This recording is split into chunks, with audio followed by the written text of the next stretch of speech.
Hello and welcome to the League of Legends Classic LCK Legend Match. We are here, and I'm sure you can hear the old music. We are back in time.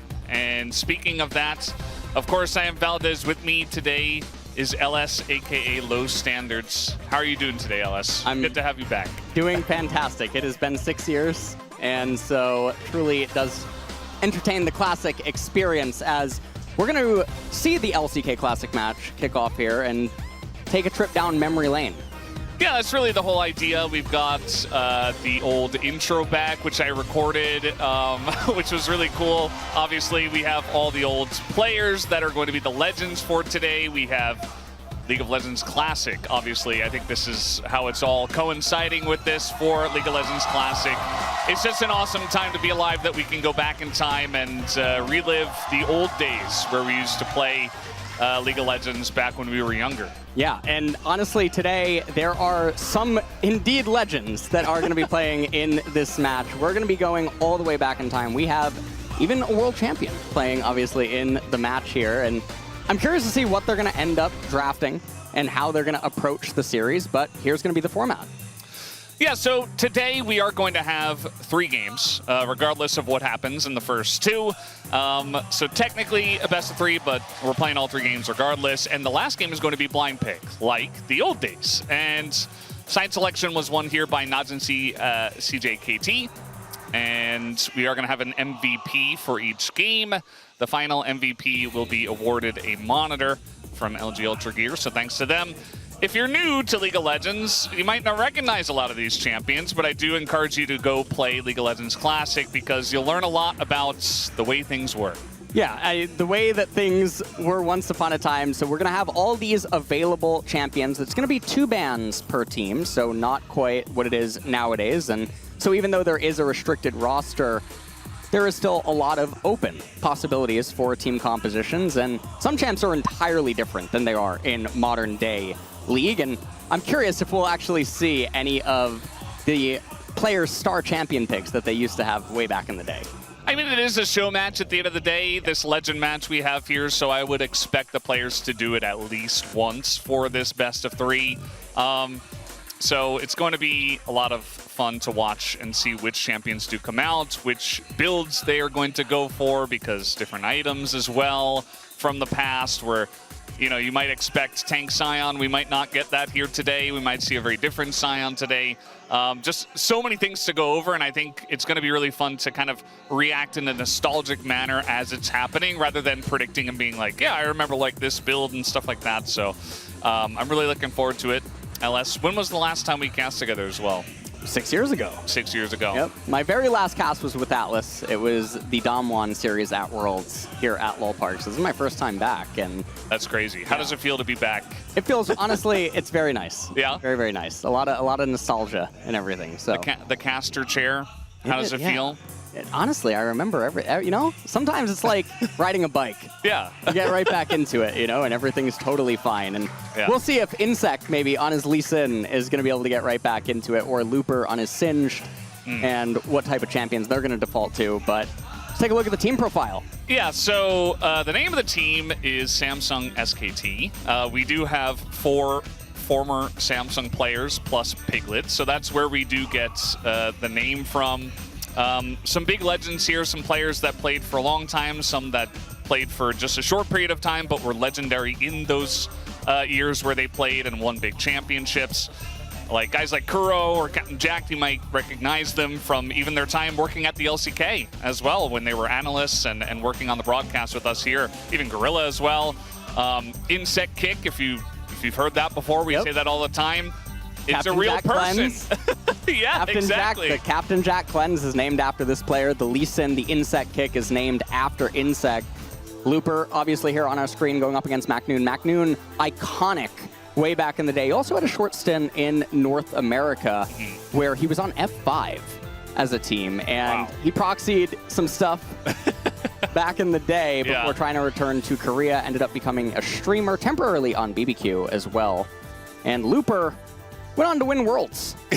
He was part of that Samsung White roster that did win Worlds here in Korea, that had Imagine Dragons playing. I actually went and watched that one live. It was pretty epic.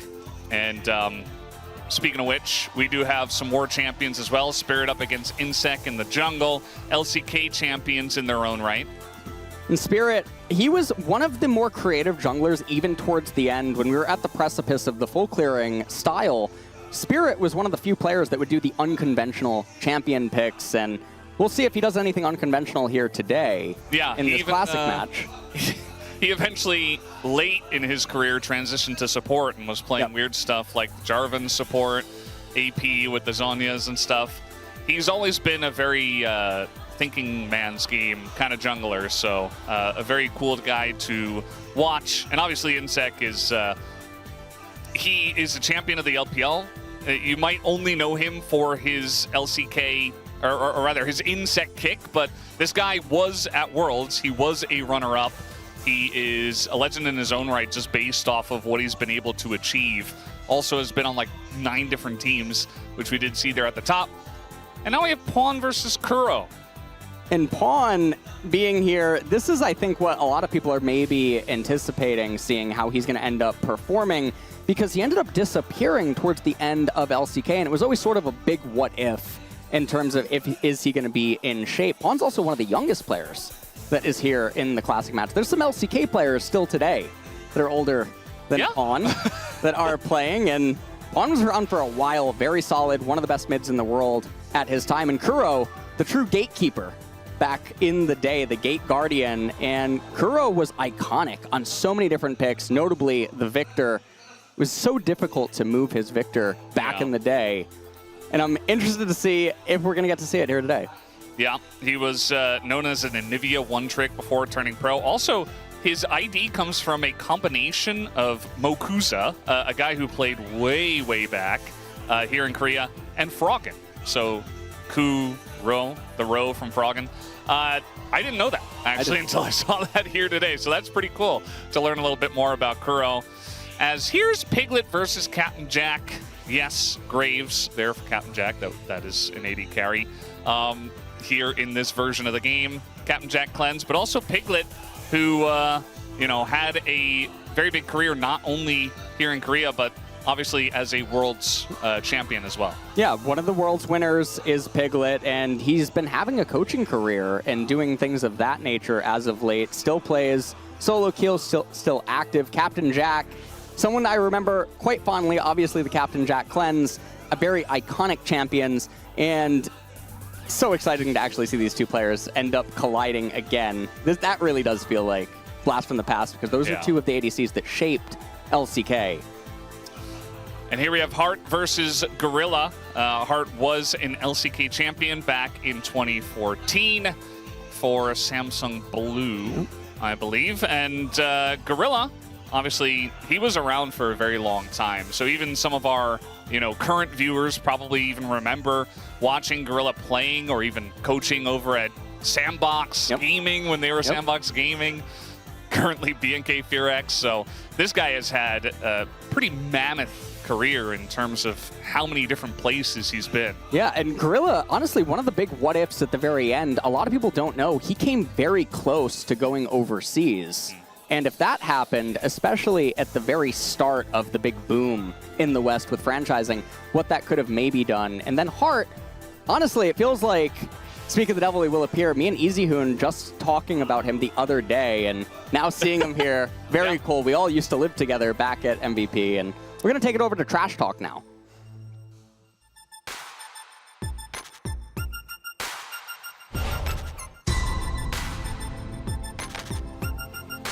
너무 오래되신 분들이라 저의 전 세대 분들이거든요. 옛날 사람이라고 하긴 다 옛날 사람이면서 뭘? 저도 늙크크긴 한데 그쪽이 더 늙크크지 않을까. 뭐 그 늙크크 뜻도 모를 거예요. 이게 뭐예요, 늙크크가? 진짜 모름. 늙은 크레이지 뭐 이런 느낌인가? 죄송합니다. 저희 형들이 좀 늙었어요. 근데 당연히 클래식이니까 더 이제 연식 있는 사람들이 좀 더 유리하지 않을까요? 저희는 이제 진짜 원부터 한 사람들이 있기 때문에. 상대팀에는 월드컵 우승하신 분이 없는 것 같더라고요. 멤버만 따지고 보면 이제 저희 팀이 이기지 않을까. 이제 커리어로 실력을 다 따질 순 없지만 없는 데는 이유가 있겠죠? 그때면 그때고 지금은 지금이다. 리그 클래식 우리가 들면 되지 않을까요? 큰일 난 건 그쪽 아닌가요? 거기가 잃을 게 많잖아요. 너무 조용하셔가지고 기억이 안 나는데 상대탑이 누구죠? 막누님 사실 예전부터 되게 대단한 선수라고 들었고 이번에도 다시 보니까 대단하신 것 같아요. 되게 실력이요. 그분은 이제 가짜 탑인 이유가 탑라이너가 쪽팔리기 어리서 패를 들고 그 싸움을 피해요. 저는 그분을 탑라이너라고 생각을 안 하기 때문에 저는 이번에 그분을 참교육을 할 예정입니다. 참교육 중요하잖아요. 먼저 솔로킬 따고 텔레포트 타고 다시 와서 솔킬 따고 이렇게 솔텔 솔 한번 해보겠습니다. 근데 마이크 타이슨이 그런 말 했었죠. 누구나 그럴듯한 계획은 있다. 처음 맞기 전까지는 제가 술잔이 식기 전에 루퍼님 주텔죽 하겠습니다. 막누 선수가 세레머니 하는 걸 봤는데 넘어지시더라고요. 그래서 걱정이 돼서 세레머니를 못하시게 이제 건강을 챙겨드리려고요. 되게 막 퍼포먼스가 부럽지 않으셨나 그렇게 생각하시는 것 같아요. 제가 이거 딱 했었을 때 가슴 딱 근육 딱 이렇게 딱 튀어나오고 전한 건 멋있거든요. 제가 또. 루퍼 선수 우물 다이브 당할 준비해. 저희 우물까지는 못 오시고 막누님 우물에서 다이브 하시면 되지 않을까. 제가 아주 귀엽게 만들어 드리겠습니다.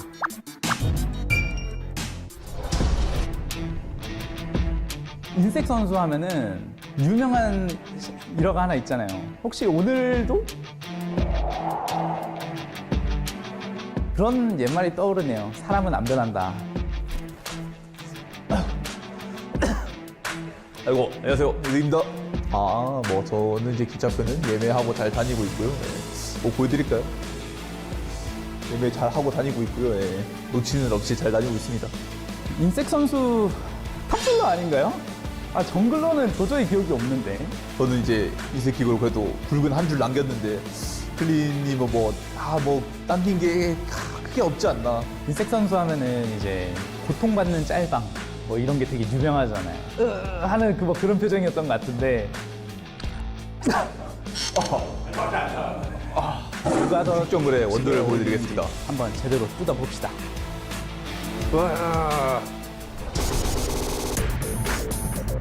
안녕하세요. 권원석입니다. 누구세요?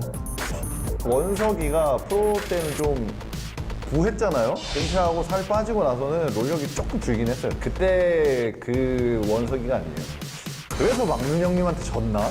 저는 뭐예요? 나인소드의 심장, 나중에 심장 킹이었죠. 그분은 폰이었어요. 어떻게 했어요? 그렇게 저는 태어났고 그분은 폰인데요. 한 번만 더 기회를 주시면 뒤에서 훈수를 너무 많이 넣어가지고 집중이 안 됐어요. 게임할 때 누가 말 거는 거 별로 안 좋아하거든요. 나이가 좀 있으시니까 배우해드린 거죠. 원석이가 그 초창기 14년도, 13년도 이쯤에 되게 잘한 걸로 아는데 그 뒤에는 뭐 10천 때 프로 형이 있었나요? 기억나는 거는 별명이 페이커 선수가 없으면 이제 프로 형이 왕이다? 저는 그냥 왕이었죠. 미친놈인데? 먼저 라인 밀고 바텀 로밍 가 있을 테니까 막눈 형이나 좀 이기고 와. 섭재 형님이요? 아 근데 저희가 데뷔전을 했을 때가 블레이즈였는데 이미 그때 저희한테 지고 울면서 갔어요. T1의 데뷔전이 참 셌죠. 피글렛의 패기는 잘 모르겠고 페이커 선수가 셌던 게. 캡틴제 형님이 그 정화로 유명하잖아요. 저도 정화거든요. 그냥 선점을 했기 때문에 이제 캡틴 잭이라는 게 붙은 거지. 제가 만약에 그때 있었다? 피글렛의 정화 뺏는 빵을 하자 약간. 그럼 뭐 선정하시지.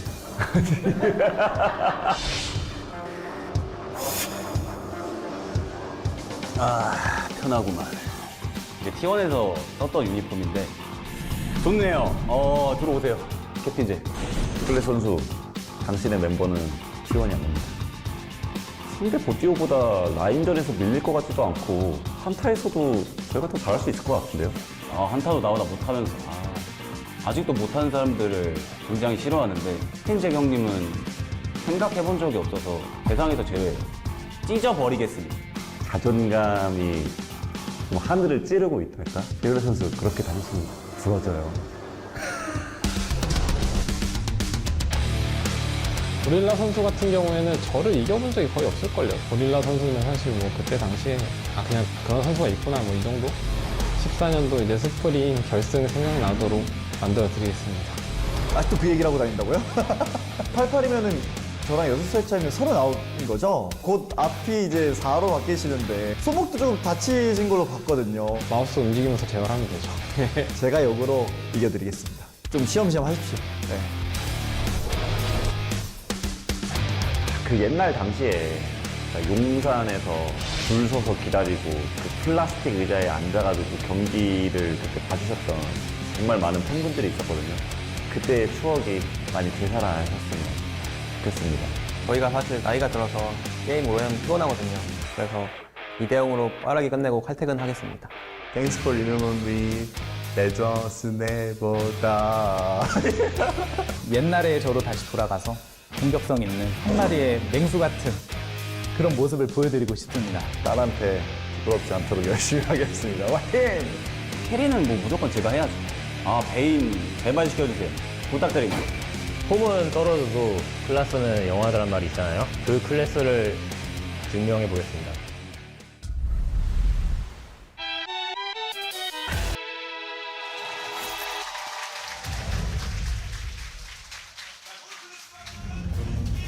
So cool not just to listen to all the trash talk and all the just talking about what happened in the past and who beat who. It's crazy that all these players remember all that stuff, but also the OGN style intro we just had with all 10 players just really brings back great memories as the teams are going to be walking out here, have a pretty much packed house for the Legend match, which is really cool to see. Yeah, it's absolutely wild, the amount of people here in attendance. And like you were saying, the OGN style retro approach to it, absolute nostalgia, chills, honestly watching it. Absolute cinema. It feels super great. And honestly, I don't really know who to think the favorites for today's match is gonna be, but I think we might be looking at them right now. Yeah, I think this team on paper should be favored, although it's kind of hard because I was looking through some of the data we were given, and you know, some of these players, yes, they were legends, but it's like, yeah, he currently sits at Diamond on solo queue, and it's like, well, that's not exactly the pro level that he was at, but potentially like 12 years ago. So at the end of the day, form is very important, LS, as we all know, how much you're practicing. So it's a show match at the end of the day, but I'm sure their pride is on the line as here's Magnoon. Magnoon is going to give us the guns as he leads his team out. Yeah, and like you're saying, it is a show match after all. How are they going to treat it with the champions? How much have they been practicing for this even as maybe 5? And so what has been going on? Like you're saying, pride is on the line, and that is something that's very important in South Korea, so we'll see how they're going to end up approaching this show match. The pick ban going to be pretty interesting, as well as how they adjust to the team compositions, again, with modern day knowledge. That's what's so fascinating about going back in time. If you've watched some people playing Classic overseas, as it's been on the PBE, whatnot, some people have been trying to make Mage's bot lane work, but not having the most success. I mean, yeah, that's not what I would bring into the old meta personally. But at the same time, it's like, you know, how much have these guys been paying attention? How much do they know about the new metas and stuff like that? I'm sure, well, I know that some of these players have, you know, played every season since they were pros up until now, even if it's been many, many years, and are currently pretty highly ranked. Like guys like Kuro is still like Grandmaster and stuff, so that's a really cool sign, by the way. I love how the even the fan signs have like that old Classic look with the old logo. Yeah, everyone's going super retro. Some of the really old jerseys, some of the fans actually have them on. The ones from way back in the day, early 2010s. And legacy stuff, this is Piglet's family. Yeah. On the screen right now. I mean, just consider what this means to them, like watching Piglet back in 2013 when he won Worlds, and now it's 2026, 13 years later, to see their son or family member back on the big stage. It's Magnoon, very famous for his trash talk, his gags, always a lot of fun. And like you were saying, some of the players, they do still actively play solo queue. The ranks are going to vary. Grandmaster is nothing to scoff at on the Korean server, even still. So probably a pretty big edge in terms of just raw mechanics going to be there. Pawn looking extremely healthy.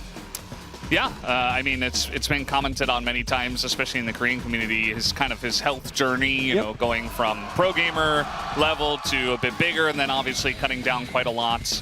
And looking great nowadays as Even some trash talk here from Piglet. Captain Jack is like, well, I'm just here to play. I'm going to show you on the Rift.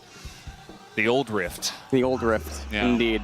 With a little Baron, Gold Dragon, Mini purple Baron. Baby Baron. A tiny little health bar. Yeah. It's like, you have no idea how much health it is unless you look in the top left. Yeah. Yeah, like the old jerseys. How old is that CJ Entis Some of these there? things randomly do come up from auction sometimes, and you'd be really surprised what ends up happening. Yeah. So side selection here. They're taking the purple side, by the way. Yep. There's no blue side. Yep. It's purple or red. Blue or purple rather. Yep. Yeah. Used to be that back in the day. Yeah. So it's so cool. Like they're doing literally everything down to the T, down to the tiniest little detail. And so purple side will have counter pick available to it as we're going to head now into the pick ban here. So let's see what they're going to opt to open with. Yeah, 2 bans, and then you go into the picks.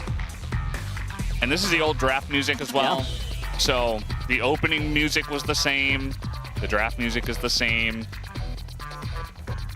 We'll see what they are considering. Do still have 30 seconds to make the choice. As, okay, Gragas going to be the champion first banned away here on the side of Samsung SKT. Yeah. Gragas has gone through a lot of different metas, a lot of different builds. You know, obviously there were, in the past, used to play AP, do a lot of damage. His cask could, like, blow out the backline by itself. Yep. Oh, here come the rest of the bans. Alistair, Vayne, and Evelyn. So it looks like Piglet is not getting his Vayne. Not going to get the Vayne. Evelyn also taken off the board. Evelyn very strong in the past. So much chaos able to be there as Lee Sin is being hovered and locked in. So we're not going to get Insect having that Lee Sin. Well, it's not Fearless, at least. True. So there is a chance in the next couple of games, especially Blind Pick Game 3. Yep. Where he will get a chance to play that. Corki now is being hovered. Oh, Corki Sona. Corki Sona just going to get instantly locked in. That's a bottom lane. Yep. A bot lane that nowadays, if you selected this, Twitter would definitely have some words to say about Blind Sona, as this is one of the punishes that used to exist way back in the old days, and it's still true today. Blind Sona, lots of different ways to punish it. Blitzcrank is one of them, as Twitch now being hovered. And Nidalee is going to be locked in. So this is probably mid lane Nidalee, which, interestingly enough, is one of the most iconic mid lane champion picks. It is one of the champions with Faker's iconic kill on Ambition. Yeah, I'm sure a lot of people have even seen that clip just because of how famous it is. And looks like maybe Kuro's going to go back to tried and true Anivia, although he switches to Rise rework number 11, as Freak put it. And Skarner, old Skarner. You see a champion, you press R. He is impaled. And right now, the scaling on the side of Najin CJKT is absolutely massive. Rise, however, way back in the day, is also quite an early game bully. Has the wave clear, has the ability to move, do a lot of types of things. It's not the Rise that people would know today as, okay, instead of answering the Sona with, oh, that's going to be top lane Lulu with Blitzcrank. And so they are trying to do a hyper Twitch comp. And this is where the names like Juggermaw and whatnot were kind of birthed way back in the day, where all your eggs are in the basket of the hyper champion. And that's what they're opting to try to do, is Tristana now. Oh, Pantheon. Ooh, Pantheon. Covered. And this is a pick for Magnoon, and that is going to be locked in. So he called for that specifically. You saw him on the camera there. He's like, no, give me the Pantheon. So that's going to be the choice into the Lulu. So Pantheon, very interesting on the top side. He is able to function on his own. This is the point-and-click Pantheon that sets you up for lethal very fast. Has the point-and-click stun with the W. Looks for lethal ranges. Lulu has to be a little bit careful inside of this lane, but Pantheon probably going to be a little bit on an island. Yeah, it's very interesting. It's going to be really fun to get into the lanes and try to remember like how all the different matchups work. I'm sure you know you're already talking about the Pantheon and the the Lulu in the top lane. This sign, I'm just trying to read it at the same time. I think she got eye surgery today, but she came and is just listening. And MacNoon showing that he has all of the rune pages ready and prepared. He's building them. So, okay, so he opted for 9 AD runes. Yeah. Has the magic resistance, has the flat armor. And these are the talents masteries. Yep. So he has gone for 21-9. That's kind of standard. 21-0-9 here on the Rise. And we'll see what they're going to end up doing inside of the game. They are on the timer because the Twitch from way back in the day, it is, to try to put it lightly, hypers were way scarier back in the day because of how little everyone could really do, but also how explosive their damage would come out because durability patch isn't here. We're not playing on that one. By the way, that the girl who had the eyes covered, that was a parody of the old Lee Sin cosplay. And a fan sign in the past where the sign just says, "I only determine the game by the audio," and just wears a blindfold, obviously. That's an old Freaka jersey for Spirit, signed by Spirit. The old Rox Tiger. I actually have 2 of those. Rox Tiger jersey. Oh my God. And we have a Gorilla fan here. Yeah, we have 2 of the Tigers, right? Yep. Gorilla Kuro. Yep. Just trying to make sure I don't miss anyone. Yeah. So they're just doing their rune setups as they're going to head into the game. And remember, back in the day, it used to be a lot harder to acquire runes. Oh, and you had to make sure that you had the right ones in order to pick inside of Champ Select. Things were very different back then. Yeah. As wow, an old Samsung Galaxy jersey being brought out here. And this was after That's the after initial exodus Yeah. that saw Korea lose a lot of its top players to the LPL. It's like 2015, 2016? 2015, yeah. Yeah. Massive exodus that hindered the LCK a little bit. Obviously, SKT went on. Yeah. Some of the players here went to LPL, as this guy wants to see Shaka. Chaco, no, or not. Come out. Awada? Yeah. I mean, Chaco fan. Chaco, much better back in the day. I still don't think we're going to see it. I don't think so either. This is a Mad Life fan sign. Hashtag CJ win. Yes, Mad Life used to be on CJ. And this fan sign on the right said the 80 that does not die, as now we're just taking more of a look of all of the fans here. We have a Kuro fan there. Looks like row E3. As Row Lee Sin E3. fan here, very front row. And, okay. This is basically like, this is so nostalgia. So nostalgic. He remembers the sights and sounds of the old stadium. Obviously, we're in a new stadium, which I think was brought in 2018, Yep. I want to say. This is a Pawn fan sign. And Kuro is forever. It's the very bottom of that. And this is going to be the final lineup now after the swaps. And this is what we talked about and anticipated. So we have the top Lulu, Lee Sin inside of the jungle, Nidalee in the mid lane. And then you have the Twitch down there trying to get the Hyper online. And so the beatdown is actually going to be the other team. Yeah, A little bit of a fight here. What are we doing here? He's not showing it the right way. Let's look at this, the old intro as well. Top lane, Looper versus MacNoon. Spirit versus Insect in the jungle. It's funny, LCK was on a couple of days ago. We had Skarner versus Lee Sin. That's like the meta right now, is Skarner's like into Lee Sin. Oh man, even after all these years. Twitch versus Corki. and Blitzcrank versus the Sona. So really important to pay attention to the bot lane because the volatility of bot lane and the nature of the win con being that Twitch. I expect a lot of focus for the junglers to be on bot side, which is what makes the Lulu versus the Pantheon so scary up and top. And here we go. We're going to get started. Probably going to have a Blitzcrank invade.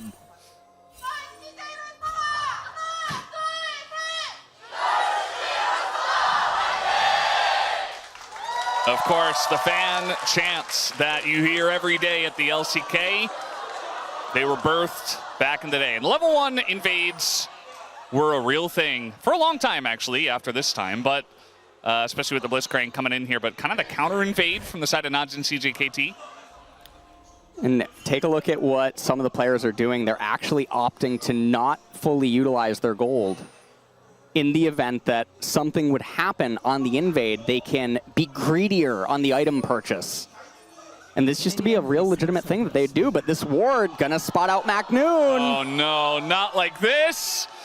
Is this how he started? He's going right for Captain Jack. Can't dodge that one, but the immediate flash, his reaction time is still there. Good stuff from the captain.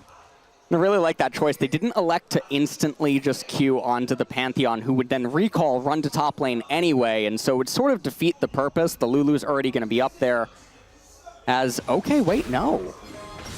Gonna have another... Yeah, he's going to try the bull, but he missed.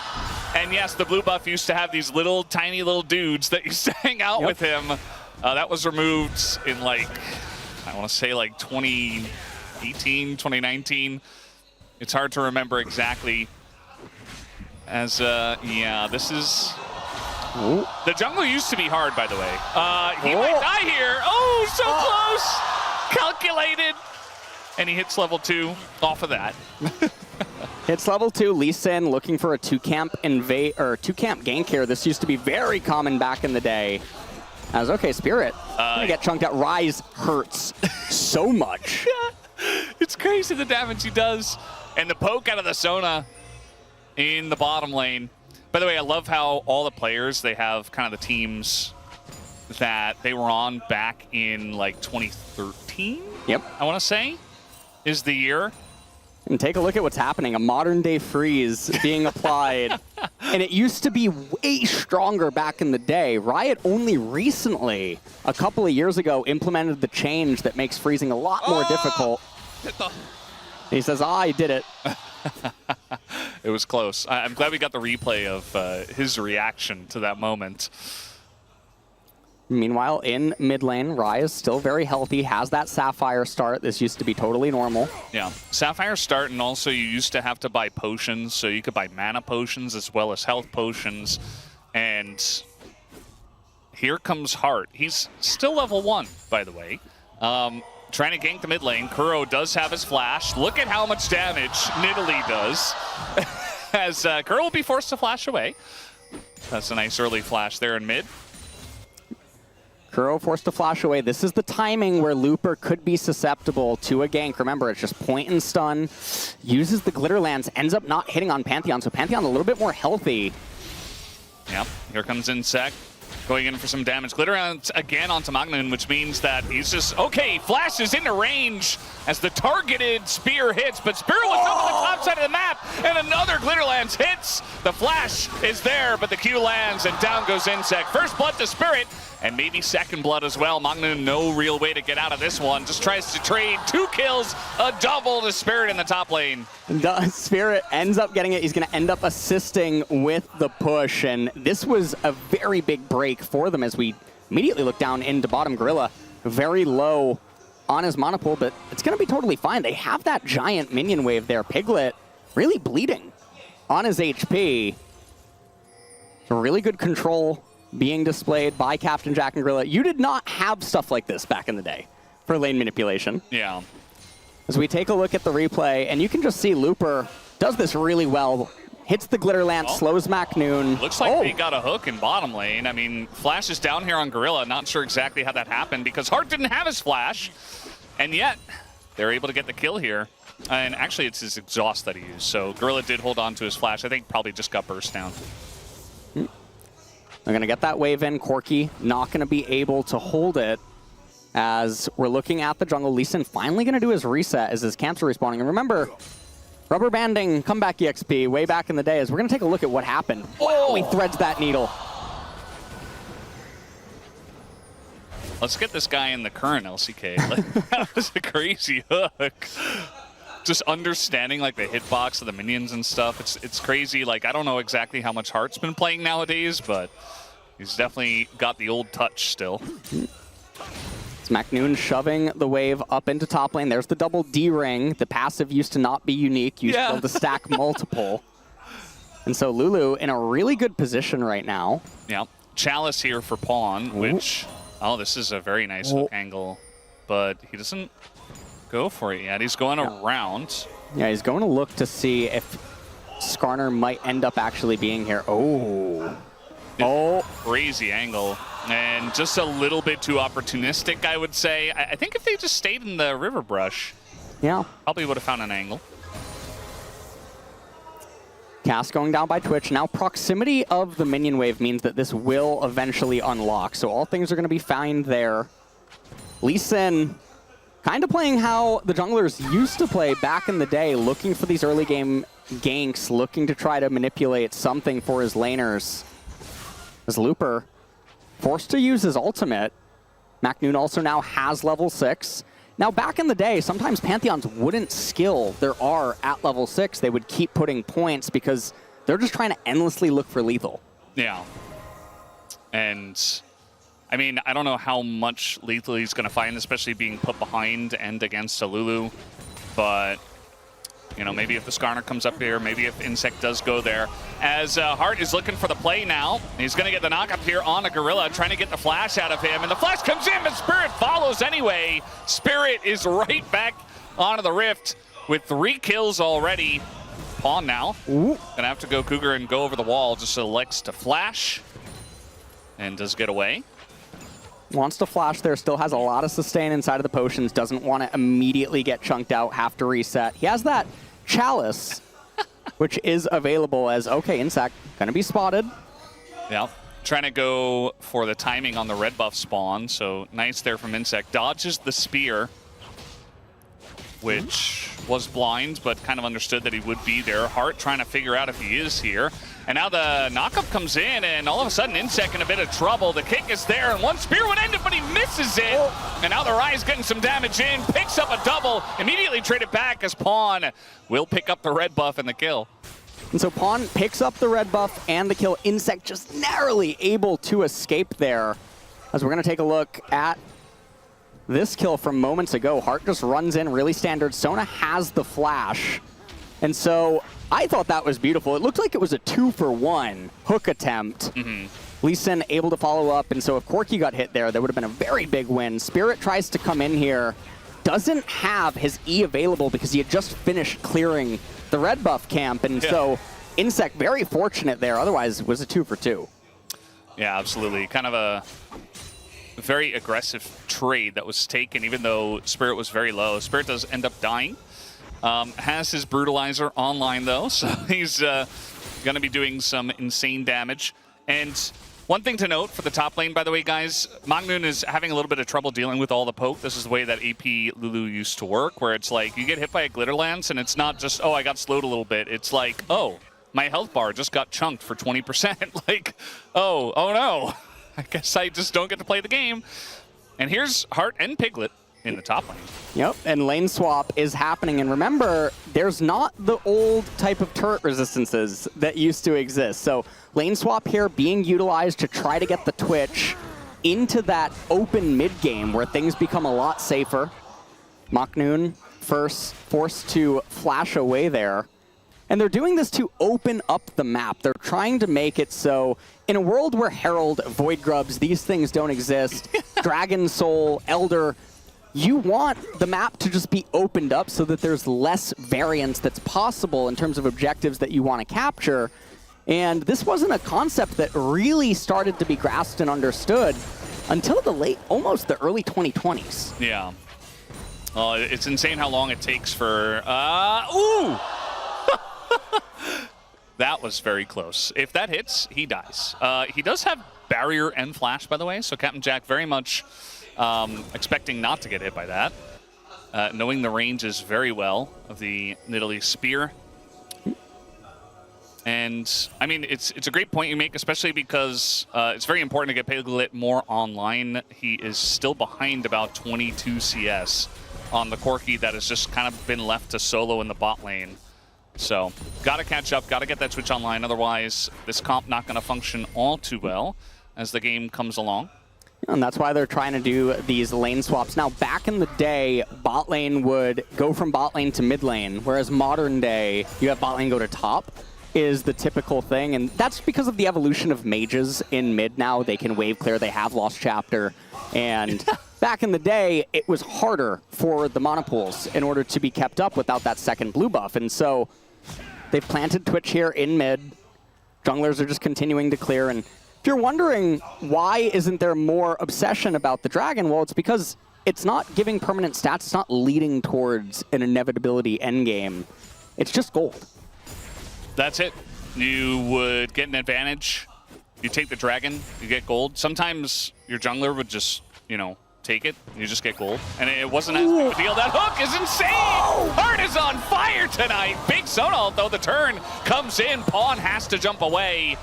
And all of a sudden, got a close fight in bot lane. Here comes Insect, gets the pull. The Impale is there onto Pawn, and they take out the Nidalee. The ramping damage from the turrets, not a thing. Everybody's super tanky, it feels like, compared to the current times. As the TP comes in from Looper, he is going to get the kill. And again, this Lulu does damage, so you got to be careful. Yep. Especially if he gets in... Flash. Yeah, he's going to flash on in, hits the E, and it's easy pickings there. Gets the kill on a Captain Jack.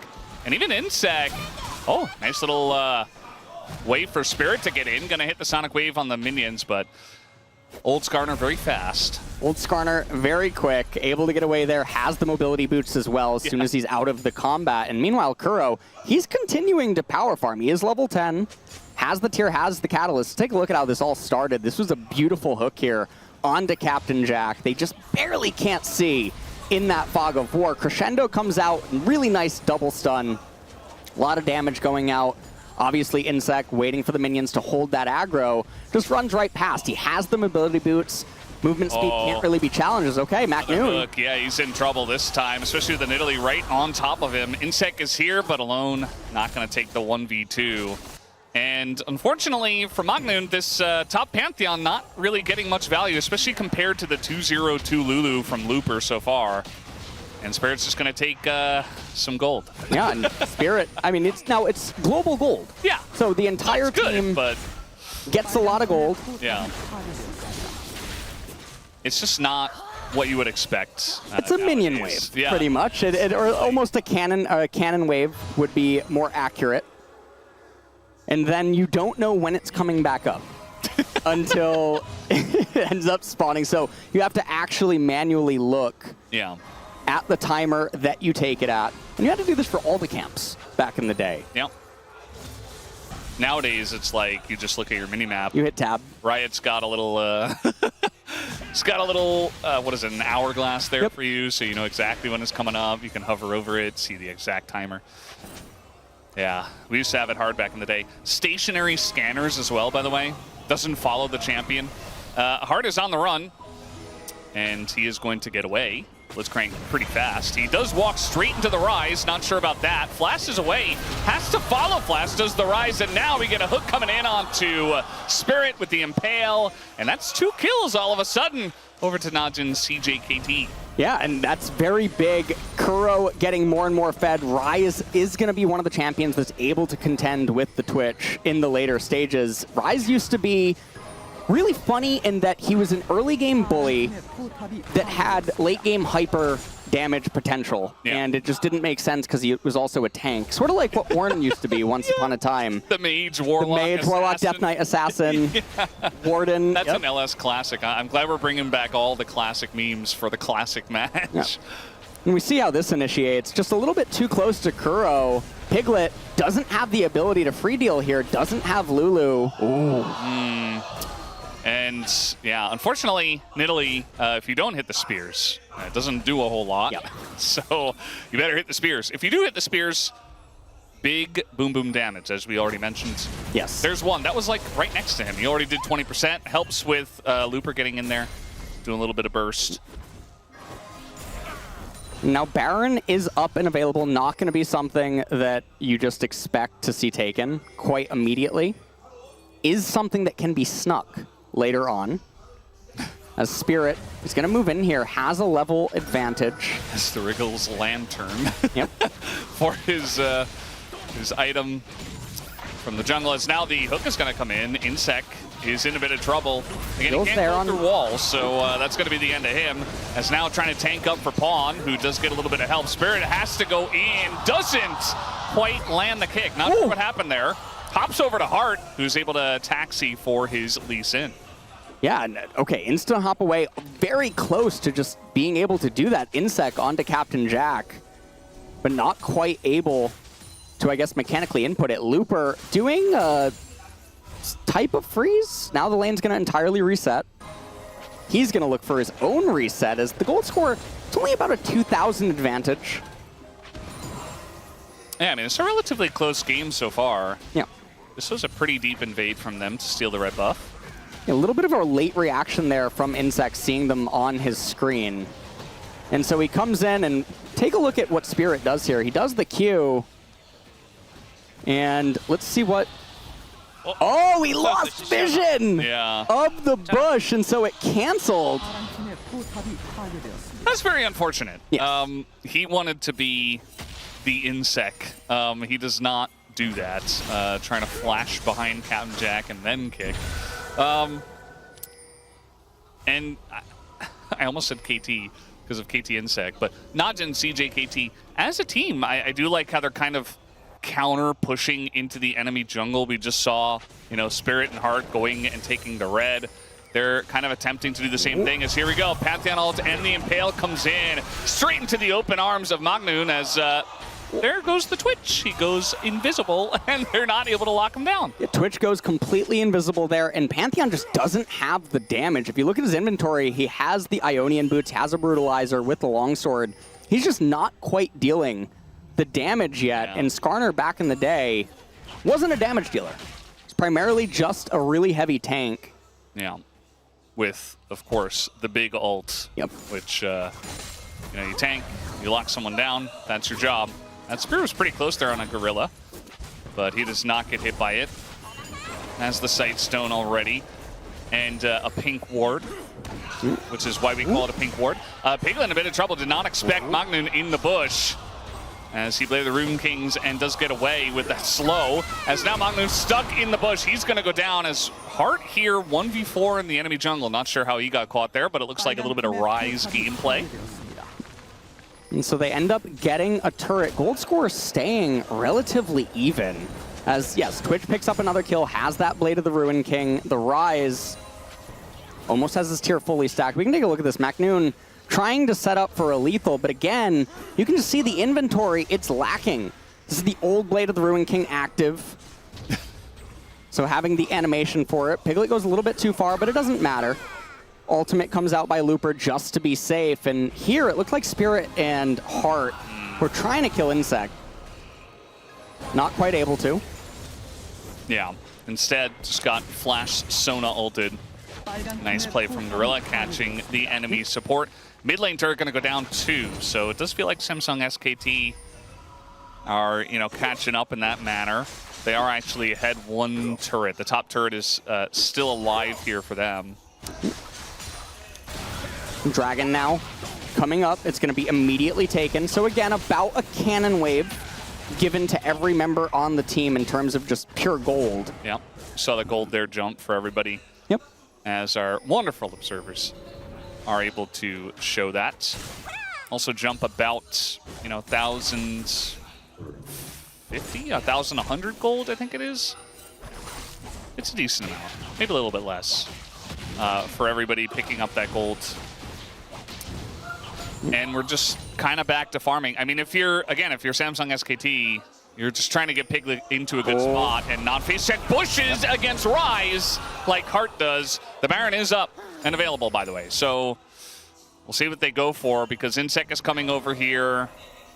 but they're not necessarily committing to it. And they have Sona, so it's a lot easier for them to do it, especially once that Rise gets his second item and Corki. Kuro gonna come up here. So these are the stages of the game where freezing could be good. We're obviously not seeing it. Yeah. Not gonna bring out the F word right now, but you know, I had to drop it at least once. I understand. You know, you get a little bit frustrated. You let the F word slip. Yep. It's understandable. Exactly. We all get it. Looper gonna get impaled here, and Captain Jack, trying to put that damage in, but Spirit here trying to peel for the Lulu, who with the Wild Growth is relatively tanky. As now over the wall, there they go. As the root comes down on the Spirit though, but now Piglet looking for the spray and pray, and already getting huge damage, but not able to get more than a couple of autos in. So a little bit anticlimactic there for the Twitch. Not wanting to overextend, committing his flash for only a couple of kills that wouldn't translate into anything as Macnoon rotates into mid, clears that out. And so a pretty close call, but the gold lead has extended. We're at 4,000 now, Valdez, as we still have 4 minutes until that dragon's gonna end up coming up, but all champions now here are just waiting for their second items to really come in as Rise, speak of the devil, he ends up getting his, and this is what I mean about the freezing. Yes, okay! Wow. I was crucified once upon a time for pointing things like this out, but yeah, it's fine. We're here now, we can see the future. We come as time travelers. We have the technology. We have the technology. We understand. You understand now. It just and so that lane's locked off, and you can see what's happening because the overall modern day knowledge of the game for all these players, they realize, hey, you can't just do Baron. There's no objectives up. We're just going to entirely delete a wave from the game, and there's nothing to do. Yeah. It doesn't feel good for Looper, who was kind of just hanging out in the top river doing nothing while he waited for Kuro to eventually push that back. Bit of damage did go in there. Flash forward from Heart, but he doesn't land it. And now Looper, he shows up in top and just gets burst down. And Insect is so fast, Shirelia's over, and all of a sudden, Flash on top. And Looper with the crescendo gets a heal on him from the Nidalee, and all of a sudden, Looper's totally fine. And they're looking to turn this fight around. Piglet coming on up. We got a 1v1 here between Spirit and Macnoon, as that Sonic Wave not going to land. But the fight is still on. Piglet getting some autos in, forcing the flashes away. Insect is being burnt down by the poison, and the Flash already hits the hook on a Kuro. 2 kills already. Macnoon is in the bush, hoping they don't find him. Although he's trying to burst down Piglet and do a little bit, but he did not have lethal, not even close. He insta-used Revive, though. He's trying to come in. He has that Grand Skyfall. And so where's it going to go? He's just trying to follow up. Oh! Immediately the hook comes in, but I think that's just a peeling hook, because they're just doing the Baron. Yeah. They're trying on the to do Baron right now. Yep. Oh my lord. Macnoon taking a lot of damage. Gorilla's here, but out of mana. Yeah, and Macnoon is alone here in the 1v5. They just turn off the Baron, take him down, and it looks like they were going to recall after that. They're not going to try to go for the Baron. All their HP very, very low. They're going to reset and just really take the advantages here as we see how this happens. So back in the day, the R not canceled if you time the CC correctly. And so Insect trying to run backwards with his team. They stop to hit the turret, and honestly, that gives Piglet the necessary time that he needs to get there, get on top of everyone, and another beautiful hook from Heart. As Macnoon really overestimating his damage here. Yeah.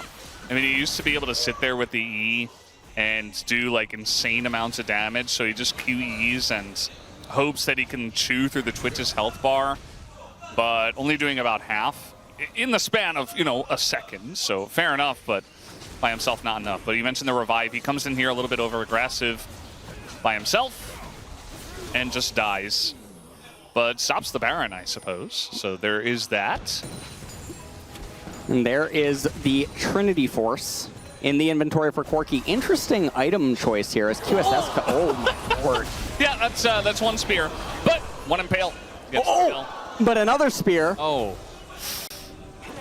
Nidalee has that death cap.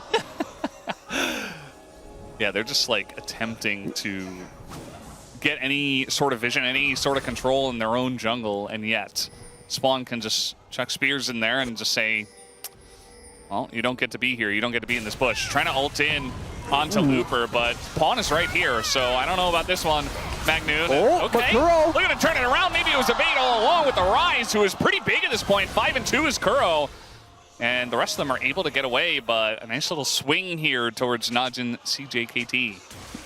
And this is so fascinating to end up watching. It's a 4K gold deficit, but honestly, it doesn't look like that.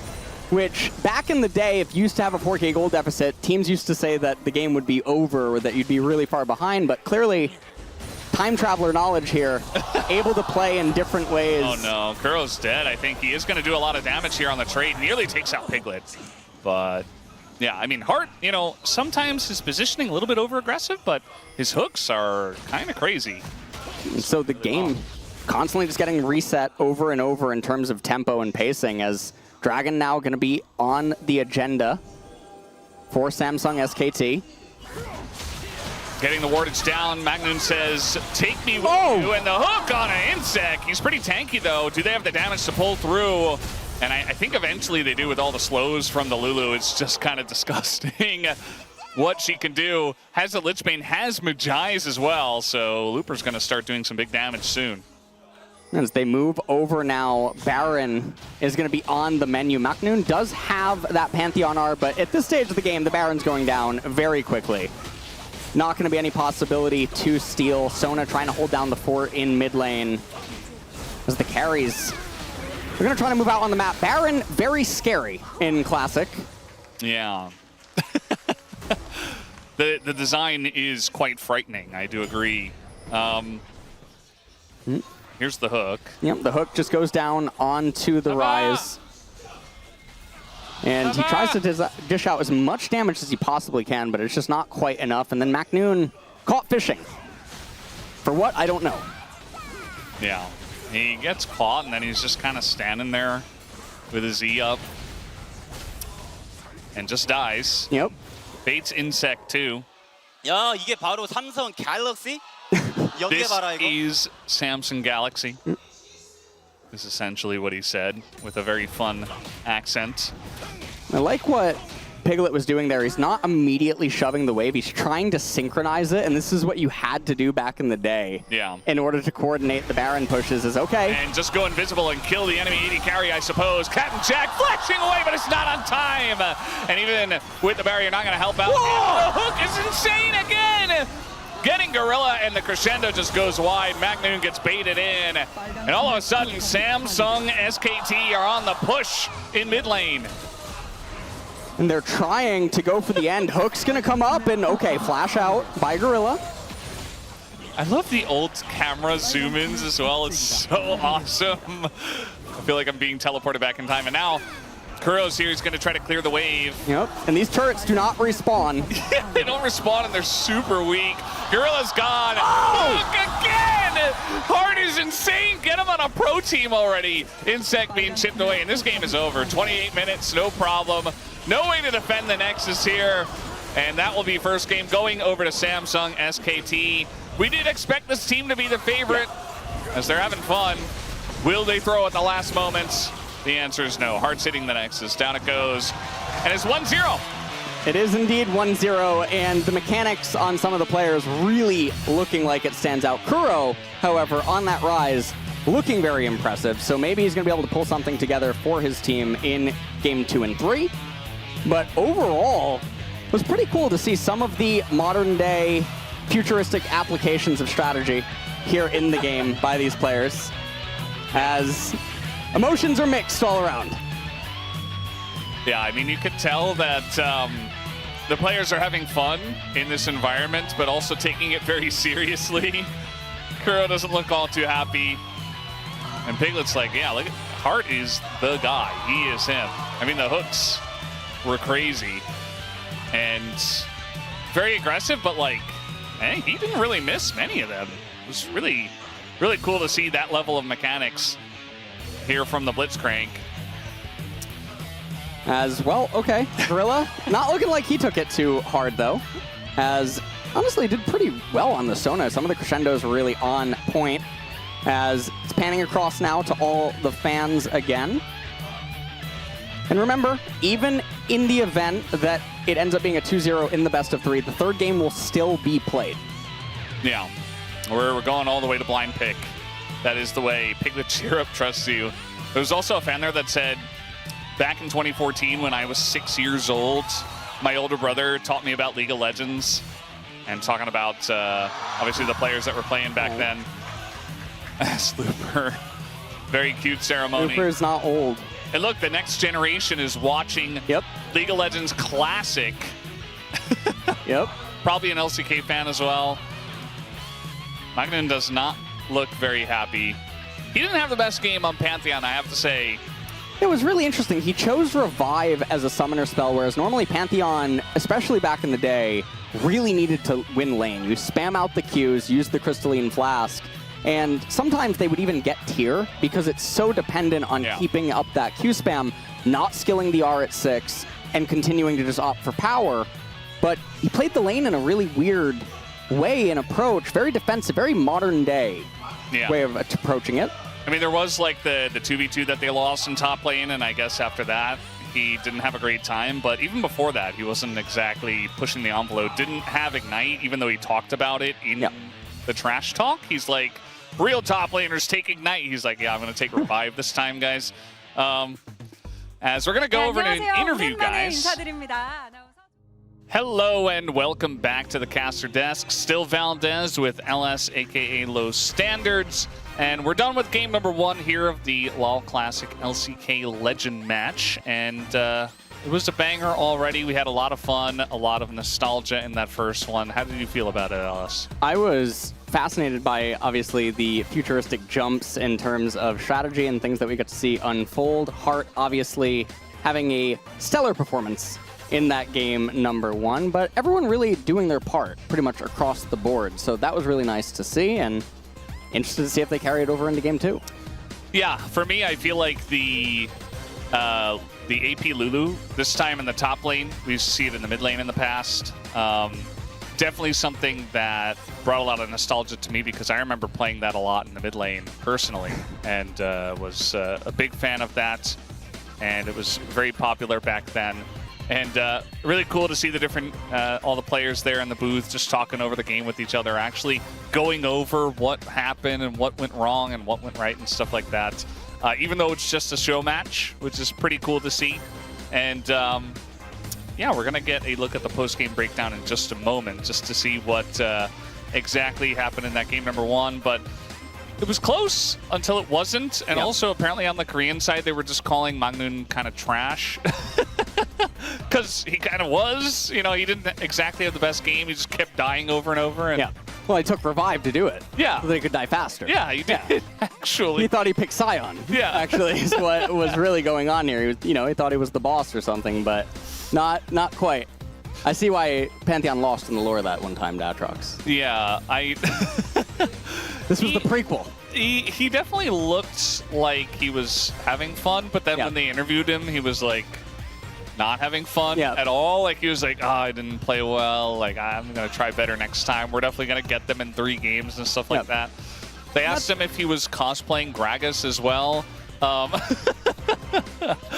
lot of interesting things have already happened here at the LCK Legends match. And some of the personality of, even though this is the LCK Classic match and it's here for fun and entertainment and stuff, that personality trait of taking things serious and being upset, even in a for fun environment, is partly why all of these players did also reach the level that they did, is because it's hard to just do things for just fun, even when that's what it's set up for.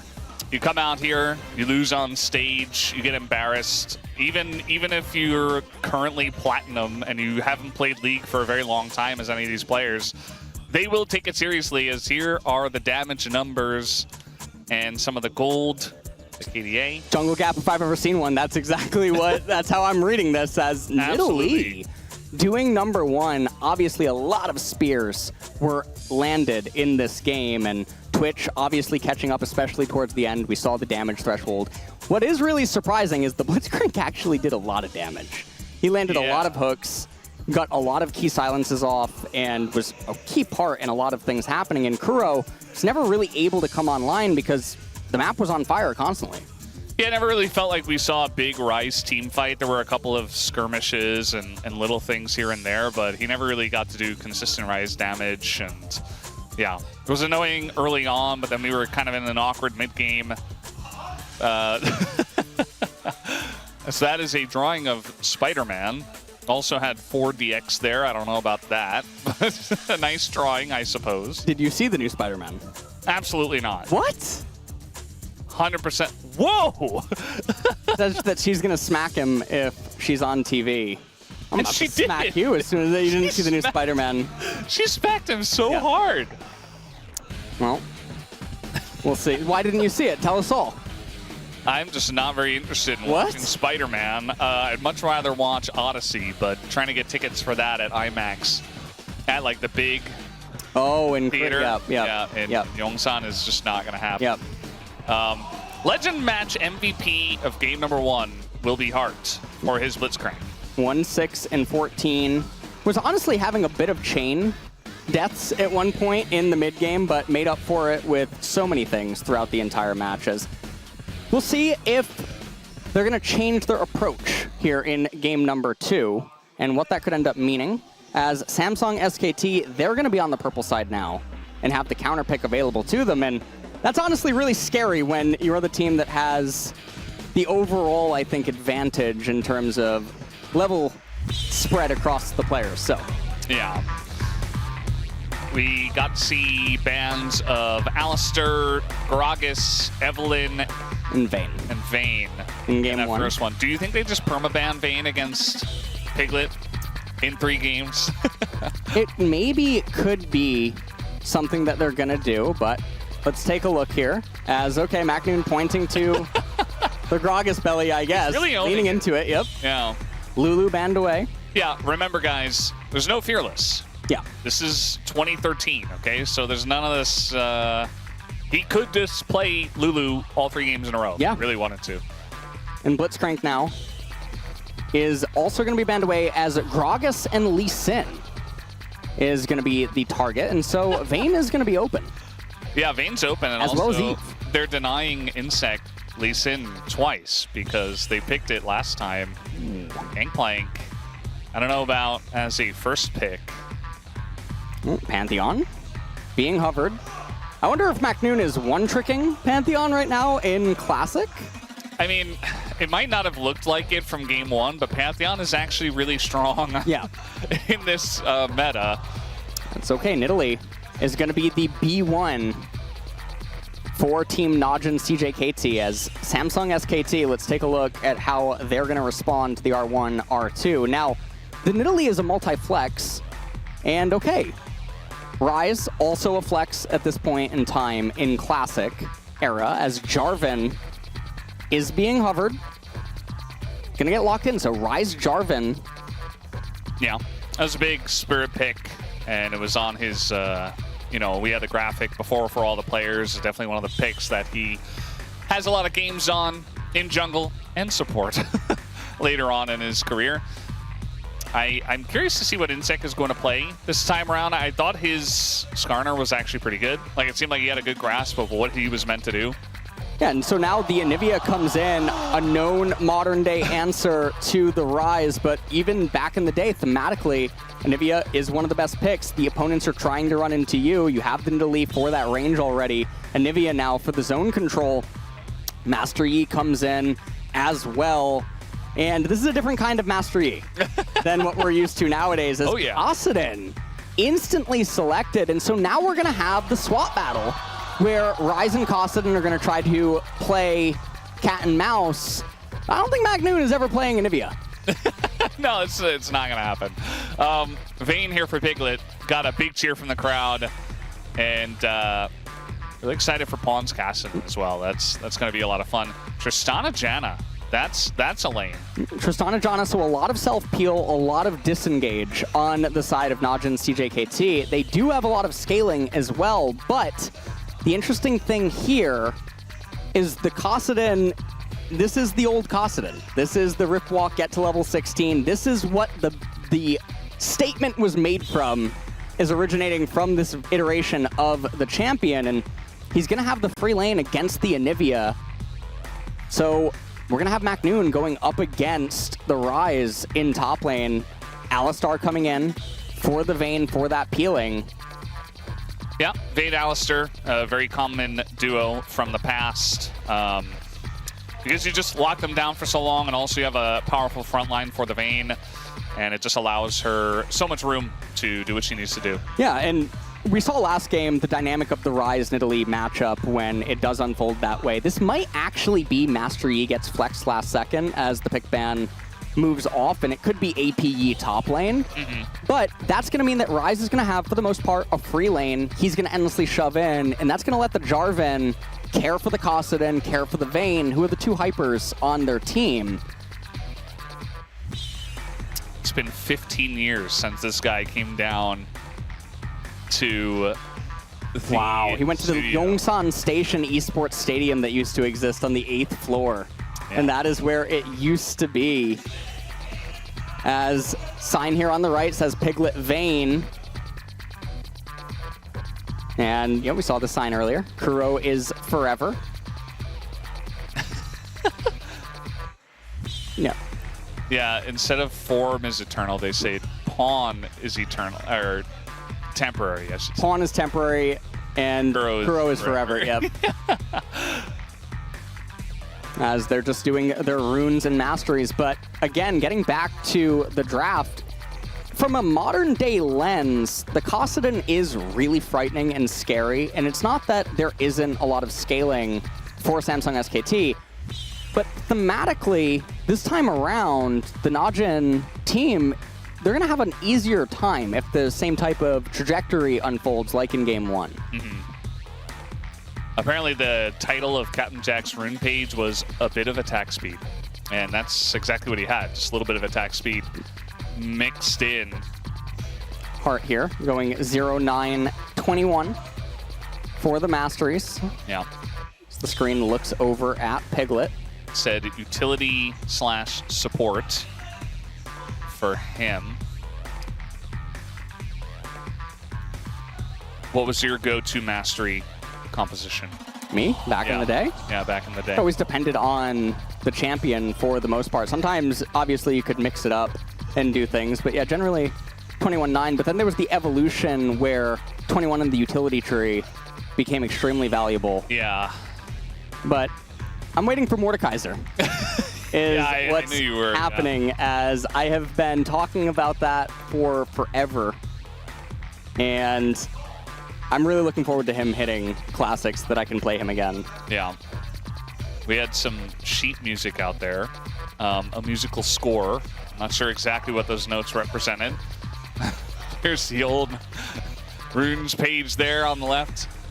Says, One of the fan signs saying that they love the OG track. Yeah. It also talks about how you hit level 30 and you got to buy those runes. Yep. This is what it was talking about on the left. And that used to absolutely be a quest.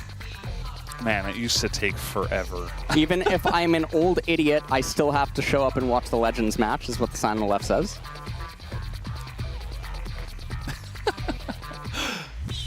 Bad. Yeah. Oh, it's the dance.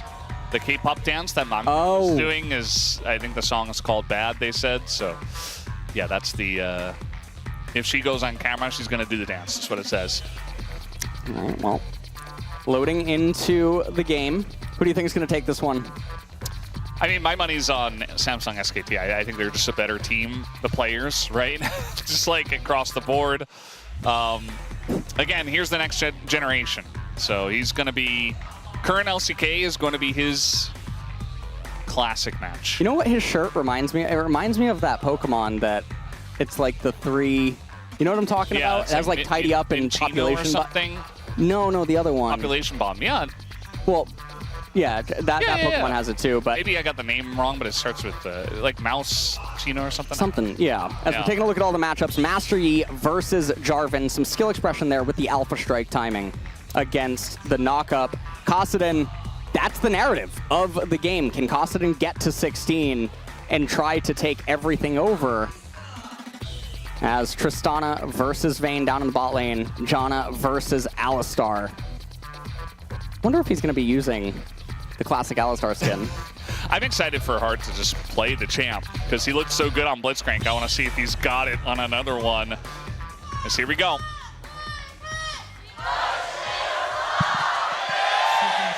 협곡에 오신 것을 환영합니다.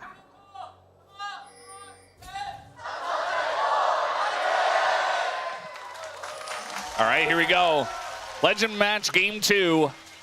For you guys who are joining late, we are going to do 3 games today, regardless of if it is a 2-0, because, of course, we had to bring back blind pick for our last game. And regardless of who wins, we're just going to say that we made it there. As apparently it's Mousehold is the Pokemon name from Degon.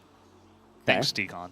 He's always just around. He's around. It's the LCK Classic match. He knows about everything. Pokemon, what was Degon Riftbound. doing back then? Who knows? He said he was watching the games in Virginia back in the day, and he's just here now during the match that we have. Isn't it interesting? Me, you, and Degon all grew up actually in pretty close proximity to each other in the Northeast. Yeah, East Coast of America. I almost said NA. That'd still be correct. Yes, but you know, it'd be more correct than America technically. You know, if you want to get, if you want to be, you know, a little specific, there's some people maybe like. All right, Alpha Strike onto the camp. Yeah. Very strong back in the day. As okay. Spirit. He's going to go from his blue buff and immediately moving over to his red. He's going to get the bad news bears. Oh, we have exhaust coming in. Also heals thrown around. This is like modern. Modern, exactly. Yep. I was going to say the level 1 trades and stuff. So aggro. Oh, nice timing. Tornado. Gorilla still got it. Yep. And so both ADCs a little bit low on HP, but Captain Jack and Gorilla, they have control of the lane. They have more minions, though, so this is going to push into them. And you can see Spirit ends up knowing exactly what Insect is up to. Macnoon with that Ignite, trying to trade aggressively early, trying to set up lethal. Did you see the pings there on the Spirit? Like, Insect knows exactly where he is and where he's going to go. He knows the timing of, oh, he's going to go check and then come back to Wolves, and he should be on his Wolf camp right now. Yep. And so right now, the zoning from everything that's working out, Gorilla going to stand in the brush, making sure that Jarvan isn't around, but always trying to... I don't think... Yeah, oh, he's going to miss the flag. Oh, no. Spirit's in trouble here. Yeah. Yeah, it's going to get flashed on. I think this is smart from Insect, although the flash away comes in. And... and here comes Tristana and Janna. They're trying to cut off the access points, and Spirit trying to look for a way out. He needs to get to the wall before Yi... No, it's just not going to happen. Flag comes in. Oh, he goes for the play, Oh, actually. the heal. Yeah, he's just going to meditate, sit back, relax. Yep. All right, Insect can't actually go for this. He would lose. And so, yeah, he just has to stand there and let him recall. Oh, man. Yeah, if he goes in, he just dies. Yep. So at the end of the day, he just kind of watches him. And okay, so Piglet now with Heart, they have the lane, it's pushing out. And you can see Spirit immediately running back down towards the right-hand side. Macnoon is he's getting gapped here in the top lane. Yeah, and one of the problems that is existing right now is that Insect's camps are lower levels than the respawned ones for Spirit. And so that mechanic is definitely playing a part. Insect needs to get all the camps down as fast as possible. And so he's not going to be able to help out top lane as Looper. Oh, he might die the minions up there. That is very close. We got a dive here in the bottom lane. Nice flash away from Captain Jack, but the follow-up is there. First blood over to Spirit. And they made that look very easy. Not much that Gorilla could do. Yep. Dive goes down. A lot of summoners end up getting used here. And Macnoon, no teleport, having to try to rush that lane out. But to his credit, he's doing quite well in the CS department. So even though Looper got that crash off and he gets the reset, he's running back to lane and he doesn't actually have a lot of resources. I think Macnoon's in a fine spot as we take a look at the replay. Minions are underneath the turret, flash out by Captain Jack, but flag and drag into immediate condemn. Gorilla not able to save him, so Meanwhile, in mid, Pawn doing just fine. Still has that Ignite, very healthy, has the Ruby Crystal. Kassadin under pretty much no threat. Yeah, I mean, let's think about Kassadin into Anivia. Not only is he able to just jump over her wall and not really care, or jump away from an ult if in a bad situation, but especially this early on, like Anivia just can't really do anything in this version of the game. And that's part of why Pawn takes Ignite as well, because he just knows. Heart is up here, up in the top lane. And no flash available for Magnoon, who is in some trouble. Took Ignite this time. Not going to help him in this circumstance. Doesn't die, but he is very much chunked. Doesn't die, very chunked, but Mastery on the opposite side of the map. And so now Alistar Rise is going to try to zone off Nidalee as Insect's going to try to respond to this. Oh, the Condemn! The flash and the Condemn is gigantic. They're still going to go for the play, though, as the kill does go over to the Vayne, so traded back 1-for-1 in the 1v3 does Piglet. Magnoon is getting dove in between his turrets. His Heart is back. Took a turret shot. Probably didn't have to, and Heart takes the kill. And so it is going to be a pretty big win for Samsung SKT, because Nidalee getting zoned out of all of these waves, all this EXP just being missed, and Piglet was at least able to trade back one of the kills. Look at that turret damage as well, as the wave's now going to push out. Surplus of minions. Spirit invading here. Going to be found by Gorilla. Not going to stick around too much longer. Anivia not moving, as Jarvan can just escape through the north. And so gold score right now, despite the 2-kill advantage, it's still relatively even. I really love the graphics of the old Anivia ult. I feel like it's actually better than the new one. It just, maybe it's nostalgia talking. They're going for an invade, and Insect is here, level 6. And guess what level Spirit is? It's 4. So, not having a great time. Full team invade, although now Insect is kind of just in the pit. He ults, but he's just alone and just dies. So, a bit over-aggressive there. They don't have Magnoon there. They're outnumbered. Magnoon's going to land a spear, but he's 80 Nidalee. Yeah, 80 Nidalee. Oh, look at the burst! Just takes him down. All of a sudden, Magnoon is saying, okay, I'll show you what a real gap is in the top lane. Yeah, and now he's going to be back in the driver's seat, as Looper ends up missing several minion waves. Very big breath of fresh air for the Najin CJKT team, as that was a little bit dicey. Master Yi lost a lot of his tempo and advantage that he had inside of the jungle, but now it's been salvaged by the top lane state. And this Rise is very behind. The buffer out of Captain Jack. He knows how to play that champ. Condemn comes in and saves the Alistar, but not a lot of pressure here for Piglet. He doesn't really have a support after Heart got chunked. Magnoon gonna come down, try to plant some traps. Just to get...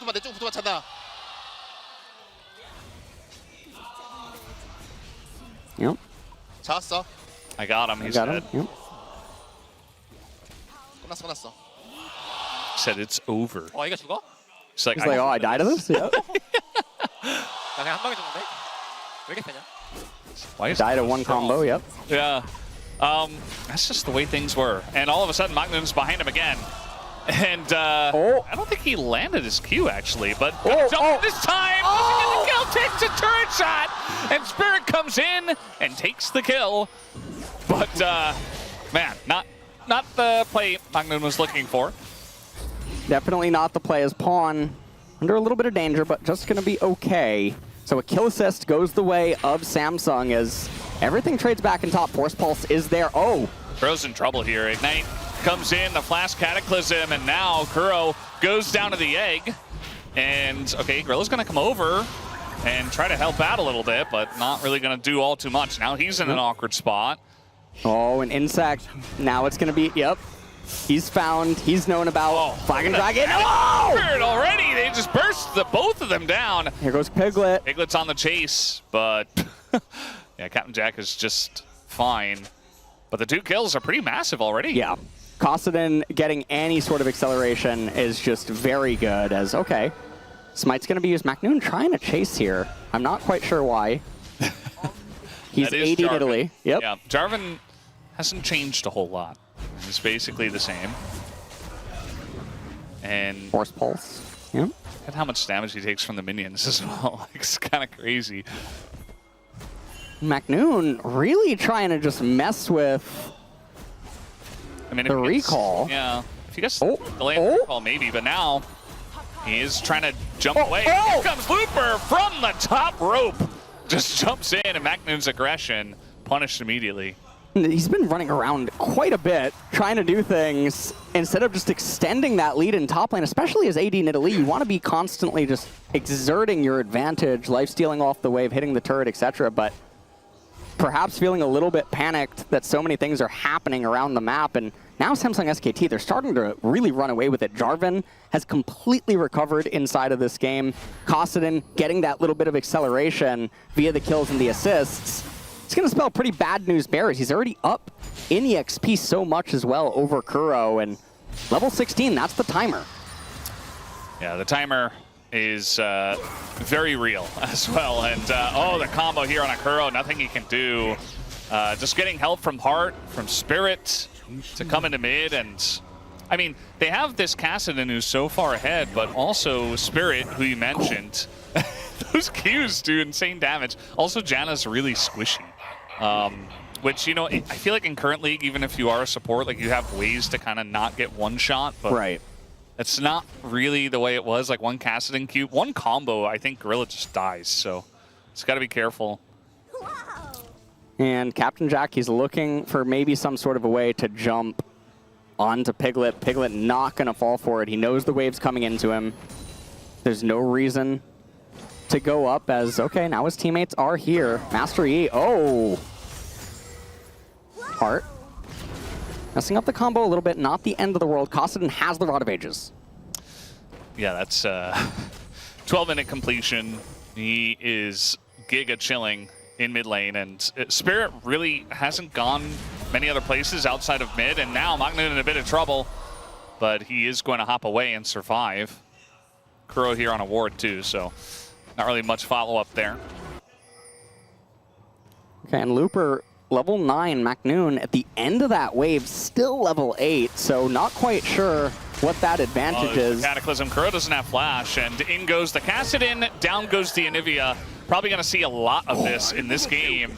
Gorilla, I don't know about this. He is going to just run away, and the Spirit does go down, but Pawn is an absolute juggernaut now, as he's just going to flash the wall. Still had flash this entire time. Gets over the wall once again, gets away from McNoon. And now he's over towards the left side, wants to link up with Looper in the top lane probably. And I mean, maybe he just might kills just jump McNoon. on his face, yeah. McNoon's like standing on a ward.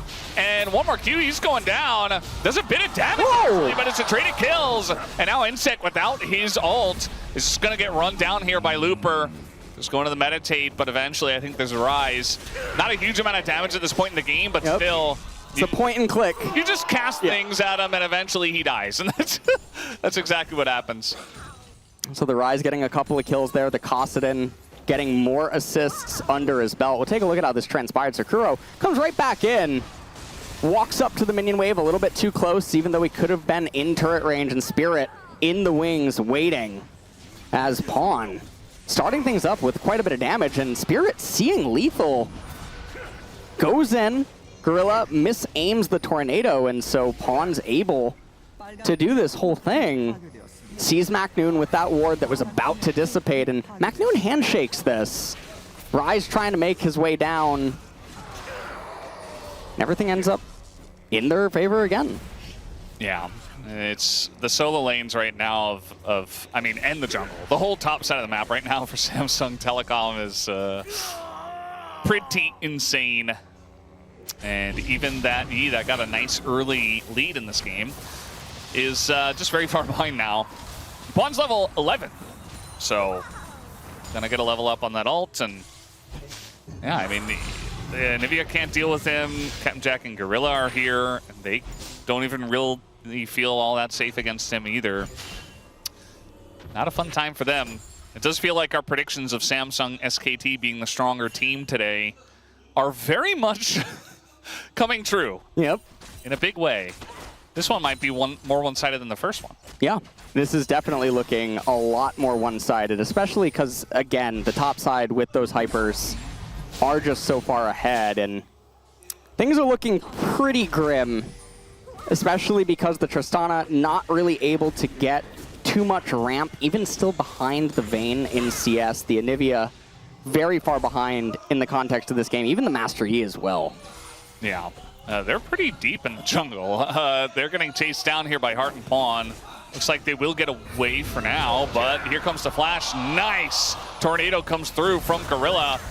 Just held that one for a while. Pawn trying to get in, but he can't. He's pretty low now and actually getting chased down by the Condemn! Piglet's Vayne is so back! And eventually the E will be punished for that. And the knockaway here from Heart just to complete the play. So it ends up being a 2-0. 4-16 is the score here, as Kuro tries to rotate into mid to help wave clear this, but looks like they're trying to maybe bait something here, as Kuro is trying to tether right on the edge of vision. But no, Heart's not going to bite or anything. Dragon's still yet to be taken, which is so funny because back in the day, it was almost immediately every single time. As we take a look at the replay, Pawn goes over with the Force Pulse, silences the Janna, as Cataclysm from the Jarvan comes out, met by the Tornado. The Condemn there on the right-hand side by Piglet to keep Pawn alive as McNoon trying to fish, doesn't find it. The game's starting to run away from them. Yeah, I mean, the fact that Pawn doesn't die there after he went very over-aggressive in the beginning of that play is kind of insane. He is currently the highest level on the map alongside a Looper at level 12. So only 4 levels away from just ending the game, essentially. Not to mention they also have a Vayne and a Rise. So he doesn't even necessarily end the game as caught out of midair, but Captain Jack not able to be stunned down by the Pulverize. Piglet now just going to finish up that CS. They're going to move their attention now over to the Dragon. Kuro are going to get a pretty good chunk. He doesn't know about the Alistair behind him. Tornado is pretty good. Now Heart actually in an awkward spot. He's going to throw up an ult, but eventually he just dies. So nice shutdown here for Insect. And Heart going to fall there. Probably anticipating that they had a little bit more damage, or maybe that Jarvan was going to come over the wall onto the Anivia. Perhaps a little bit of a miscommunication here. Let's take a look. As Pawn goes over, and they might have been anticipating Spirit to just drop the Drake and come over with them. Spirit was pretty low, actually, so I think the read as a team, not necessarily the best. I like the setup from Heart. You know, if everything goes according to plan and the rest of the team follows, then sure, but otherwise you're stuck behind an Anivia wall with no flash. And that is what happened.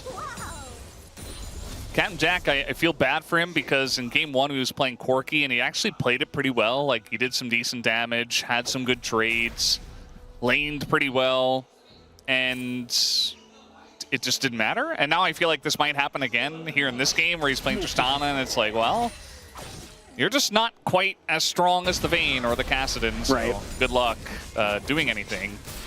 As the bounce AoE damage is pretty ridiculous. Insect trying to farm up on that Feral Flare. Get more and more stacks on the Master Yi to try to combat the Kassadin in the later stages, as Pawn is not too far away from level 16. And for modern day League people that weren't really around for level 16 Kassadin, it's truly something else. It's about to get ugly. You're about to find out where the meme originated from. We're all pointing at the clock. Yep. No waves really being consumed right now by Samsung SKDs. Yeah, they're going to start up the Baron. I mean, they do have Vayne. And so the speed of it is going to be totally fine. Look at that damage by Kassadin. Yeah, we're already at half health here. Yeah. There's 3 people, but Insect yep. shows up. And now Hart's got to pull off the Baron and just try to zone him away. He takes an insane amount of damage. Spirit's pretty low himself. Oh, silence! And now the silence comes in. Pawn in a lot of trouble. It bursts down. And the Baron gets taken by Spirit, but the rest of the team is falling. Pig gets pushed out. The betrayer! There it is. It's like, ooh, thank you very much. There Gorilla. it is. Well, feels like, you know, it's not quite the Odyssey, but maybe 300, as that was a betrayal of all kinds, as Hart casts the Alistar ultimate. He goes to try to stifle the approach by Najin KT. Pawn goes in with the Force Pulse, puts the silence down as well, as that's what Kossadin's Nethersphere does in Classic. And Piglet, he was just trying to trade as much as he could, but John had other plans. Yeah, let's see what he says. He kills Insac. Oh. He holds up a heart.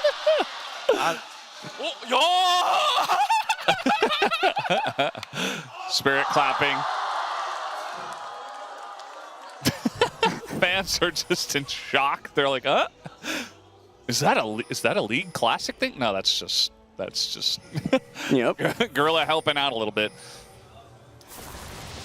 Right. They're trying to bait Kossadin in, but Pawn reading this correctly, sensing it looks too good to be true. Yeah. It's kind of insane because, like, I don't know the level of Pawn, but okay, we're just going for a dive here. And, yeah, he doesn't even get his jump off. This time around, it looks like Pawn gets baited in somehow, and now he's on the run. He is very fast. And he's just going to turn around, take the camp. And it looks like they're trying to wait to see if Kossadin will come back down. He really wants that wave. Yeah, we got kind of a counter maneuver here from Samsung SKT. Yep. We got rotations on rotation. Silence on Nisa, we can't follow up. Yep. And it looks like Hart. Okay. Oh my lord! See you later. Rise is a little angry. Yeah. He just runs him down. I mean, the Nidalee, his AD doesn't do a whole lot in the burst window. Can't heal it up. And yeah, Pawn does stay alive down there on the bottom side. And all the lanes now are being pushed in. You said something earlier about how, you know, small leads back in the day felt much larger. Yes. And this is like over 6,000 the lead. This is quite a, like, this is a big one. This is a big lead at this point in the game. This is a big lead, especially because contextually the champions, as right here, Tristana, this looks like something from Modern League. Yeah. This kind of a mid-game dive attempt as Insac uses his R, doesn't find Looper. Looper level 16 now as well, picking up Glacial Shroud, Warden's Mail, powering towards that Frozen Heart. Yeah. And this used to be the build on Rise. And he would now suddenly get super tanky, and this is what was so scary about him back in the day. Yeah. Because he had all that bounce damage, he really wanted to be... Okay, just going to slam the ground. He really wanted to be kind of in melee range and be able to tank everything up while also doing a ton of damage. So, yeah, that was kind of the name of the game. You want to be really fast, you run in there, you burst everyone down, and you just, you know, you do your thing. As I believe that's... Is that old Randuin's picked up here by Spirit as well? All the old icons are really throwing me for a loop. A looper farming the Raptors. Well. I mean, truly, Rise has taken on the Mage, Death Knight, Paladin, Hunter, Rogue, Warrior, Enchanter, Tank, Warden. As that is what he was in Classic. Insec is like, yeah, no thanks. I think I'm just going to walk the other way. Look at all that gold. A lot of gold. It was 240? Honestly, Riot should make a gold dragon. That would be interesting. And then the soul gives you gold per 10. Something like that. I mean, honestly, I think it's not a bad idea. I don't know how broken it would be. Like, it would obviously require a lot of testing for something like that, because gold is... Well, in theory, right around the 30-minute mark, gold starts to become less relevant in Modern League, so it would kind of act as like a means to buy you elixirs and other amplification. Or with get your jungle and support online, you know, up to 6 items. Or just to, like, complete some builds a little bit quicker. Yeah. I think flat gold... I mean, I do think that it's a pretty good idea, honestly. The damage from Looper is quite massive now, and the spears are kind of whatever. Like, he's got a Trinity Force and a Negatron Cloak. Like, that's not going to do a whole lot of damage, especially to a tanky Rise.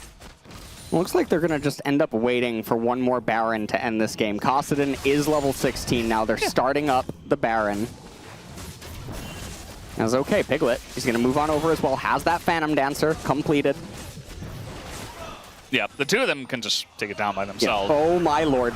Yeah, look at the damage already out of Looper, and it's bouncing. The wall comes in. Insect trying to take out Pawn here, and maybe E is the super OP one as Pawn's just trying to get away. This is like a 3-on-5, though, as the other two were doing the Baron. Looper doesn't get away, gets taken out, and only Gorilla has died here on the side of Najin CJKT. As Piglet's getting in, but he gets pushed away, and the E gets isolated and taken out, and now it's only Kuro, who's alone in the jungle and is not level 16 himself. That's a big amount of damage, though. Hits level 16 off of that, funnily enough. Here comes Pawn. Not going to hit him with the ult, but I think eventually one more combo, and he goes down.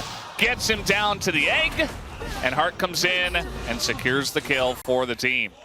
And a really nice attempt there by Insect to actually just delete the Kassadin. Followed him with the Alpha Strike as well, but at Kassadin's current level, the Rift Walk is just so low cooldown that he had it up so consistently. So take a look at how this all transpires. They know about MacNoon. Looper opens in onto Gorilla. He gets pinned. Hart tries to interrupt Kuro, throw him back on the right-hand side. You can see Insect, he chases Pawn with the Alpha Strike, finds him. Pawn, even though he's so low on everything, look at his damage output and how nimble he is in the fights because of the cooldown reduction. Piglet goes in, gets blasted backwards. Kuro seems surprised by the damage output. Perhaps could have followed up on Piglet, and then Spirit underestimating his own tankiness before Pawn comes and avenges him. And Kuro's actually doing a decent amount of damage himself, but unfortunately it doesn't quite compare to his enemies, especially when he's alone in the enemy jungle. It's not where you want to be as an Anivia. And, I mean, we were at 6K, now it's 9K, and they got that Baron. They do indeed have the Baron as Kassadin. 3 items now moving towards what is likely the Rabadon's death cap. Harsh is going to be forced to press his R, but he has backup this time. Rise trying to push in. Pawn. Not doing anything too risky. Ronduin's Omen completed for Spirit. Void Staff probably going to be the next item here for Looper, as right now we have a 0-2-3. Unfolding. MacNoon, I'm not sure he's long for the world. And oh my lord. Unless Gorilla saves your life. Insect trying to get in there and do it all by himself. Kuro. Oh, what? Oh, the double flag and the drag. Ice Queen. Yeah. Well. Oh my, Kassadin. Oh, that damage is insane. And he cannot get their Heart tanking up the turret a little bit. Now they have the minions, they have the Baron. 2 waves down here just in bot lane with Vayne also escorting, and these turrets are not very durable. No. And if you try to step up, you will get one combo. There you go. Down goes MacNoon, and that will be the end of game number 2. Again, guys, we do have a blind pick game number 3 regardless, but that will be 2-0 now in favor of Samsung SKT. They're diving the fountain, and, you know, they're doing the MacNoon to MacNoon. Yep. So I don't know if they put on the diving goggles, but they did the dive regardless, and it's nothing but domination today. Absolute domination, as that one fan has a League Classic shirt on. Pretty cool. Yeah. Obviously printed that at some sort of a print shop. Samsung SKT, they take the second game in very dominating fashion. And honestly, I hope that we get to see something exciting in game number 3, but it does look like it's going to be a 3-0. Maybe with the blind pick, I feel like the bans have certainly done a number. Insect has not been able to play Lee Sin yet, so maybe that can change things up. Looper's still doing cute ceremonies for the fans, and unfortunately, MacNoon looks very unhappy. He is looking very flustered, and you can understand it, because having a bit of a rough performance here in the 2 games, especially after he got that solo kill. He had the advantages that he accrued himself, and he was doing really good. But then the gambler took over as he attempted many coin flips across the map, and it did not really pan out. Juan looks a little bit embarrassed as he does, I think it was like a force pulse, something like Kassadin thing as we get the piglets. Little faker action in there. Captain Jack. Looks like he's trying to be optimistic. He's trying to talk about whatever. He's just playing AD carry, but he just doesn't get to do anything. I feel bad for him. Gorilla still having also the optimistic, cheerful approach. It doesn't look like he's taking it as rough as some of the others. Yeah. I mean, honestly, when I saw the lineups and the rosters, we kind of knew it was going to go this way. And it's definitely going this way. The games have not been super close and back and forth. I don't even know if they've gotten a single dragon. Because everybody's got those... They did. Those classic shirts on. This game. The Yi did it, and then he died as Kuro was killed in mid, yep. I believe this is a cosplay of, wow, they did the same thing where they did the waking up and clapping. Oh, man. Just bringing back all the great memes. Very good. Fan says, Team Samsung Telecom. Fighting. And yeah, that was game number 2. Guys, we're going to take a break, and we'll be back for the final game of the day. Hello and welcome back. We're here at the LCK Legend match. I'm still Valdez with Low Standards, getting ready for game number 3, the best of them all, which will have blind picks, so the players can just pick whatever they want, and there's no bans. The enemy team can't see what they're picking. It's just like, well, we'll see what we get into. And this actually happened when I was casting in 2012 with Double Lift.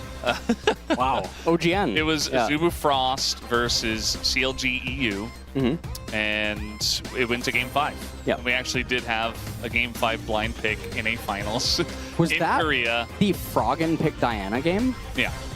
And he hadn't played it. Yeah. But, so for context, for people that weren't around at this point in time, it was one of the few times where a Western team was going to best a Korean team in a tournament on Korean soil. And Froggen, Diana had just released. It's kind of like Locke just releasing in modern League of Legends terms. And Froggen knew that a lot of people said that Diana was broken and hadn't played it himself and locked it in over Anivia. And they went on to lose the game.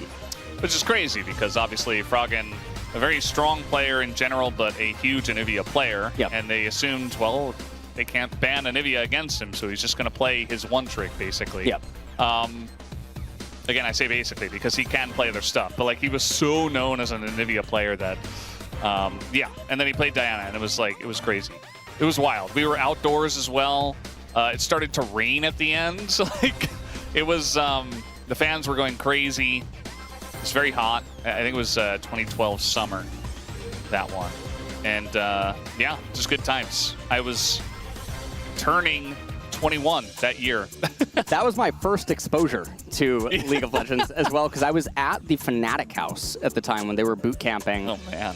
And we take a look here at the post-game breakdown, and yep, it's what you expect. Kassadin and Rise really doing so much that game, and the damage spread, once again, I mean, MacNoon on top would be hard not to be when you're actively always in every fight. Yeah, even though he did have 8 deaths, didn't matter.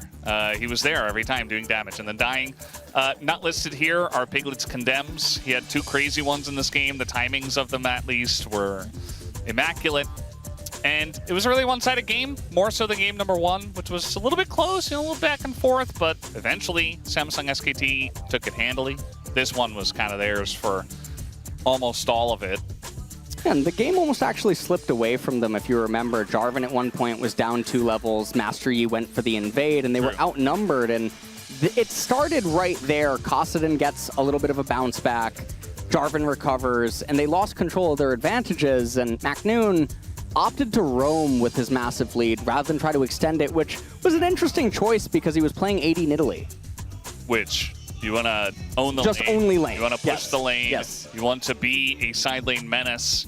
He didn't really do that. He didn't do So, a little bit disappointing, but unfortunately, MacNoon has not had the best tournament or show match so far. As Shaco is bored, he wants to see Shaco. He is bored. He does indeed want to see Shaco. That's who he is. He's wondering where his See clone him. is right now. Yeah. He didn't join. He didn't join. He didn't join the today. What do we got here? Well, we got a What's dance dancing? going on here. Yep. This is the dance that apparently Degon did on Sunday, I want to say, when he was here for the bro match. Suppose Game Breakdown is back again. This last game, I'm curious what they're going to end up selecting because it is the blind pick, as you have mentioned. And I do wonder what even type of comps come out. Do we get mirror matches? That's always another possibility. Maybe Lee Sin versus Lee Sin, I could see. Yep. What a Kassadin versus Kassadin. Yeah. Is it two Shens? That's a WTF? that's a classic.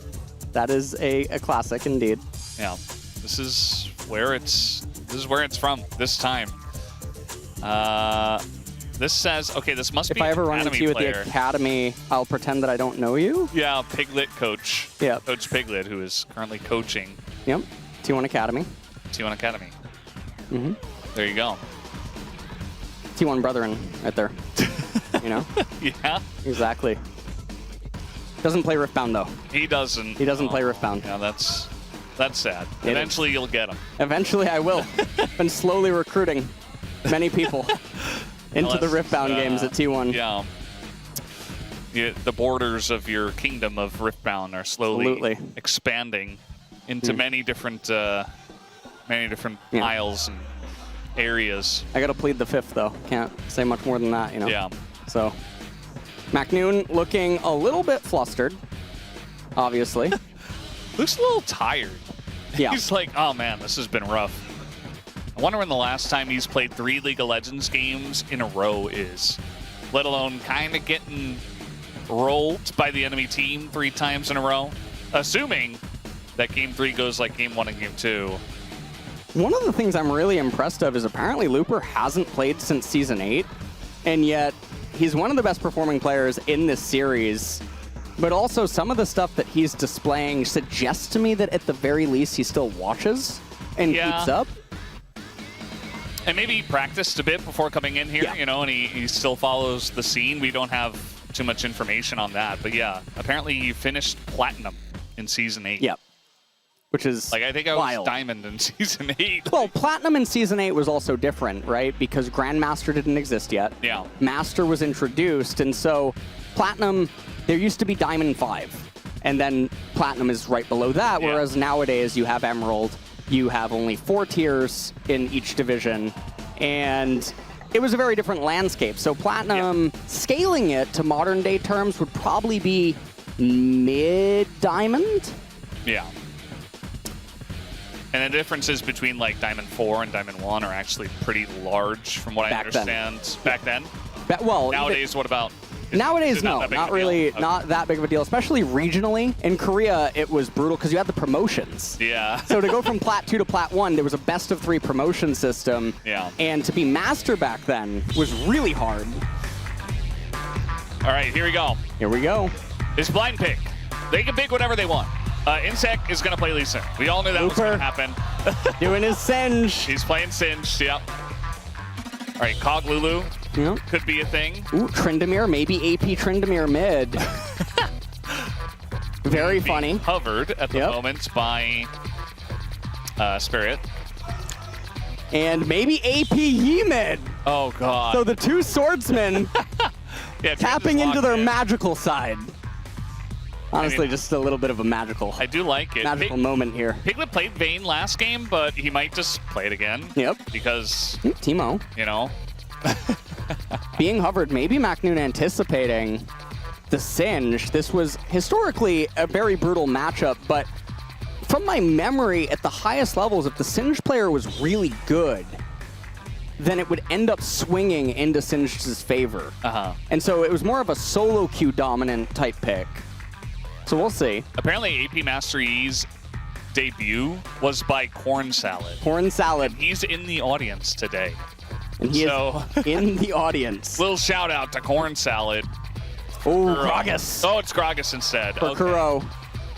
Interestingly enough, back when I lived with Samsung, so this is when they were white, red, and blue, I lived with Mima, who was the player that popularized Gragas on the Korean server in Season 2 and Season 3. Wow. Hitting top 10, I think, with it. And really got other players to start picking it up. It was like AP Gragas mid. AP Gragas, yep. And that was what he was known for. And so it'll be interesting to see Kuro bring it out here. This is so cool that we get to see like the next generation, you know, all the little kids. I'm a dad now. Probably this guy in the audience was a big fan back then, and now he's got a daughter. This is Hyun Nayeon Taeyeon, which is maybe her name, not sure. Here we go, Tristana top. Tristana top. Yep, versus Singed. See that sometimes nowadays. Might be AP Tristana. Could That's be, true, could be that. Captain Jack Siver, this is, that's the champ where he did the Insta-Cleanse, right? I think it was No, Siver. it was Graves, I think. Was it Graves? Yeah. I thought It he was had on like Graves. a big, huh. Well, we're jumping right into game. Into that as well. So they already have all their runes and everything set. They probably anticipated this.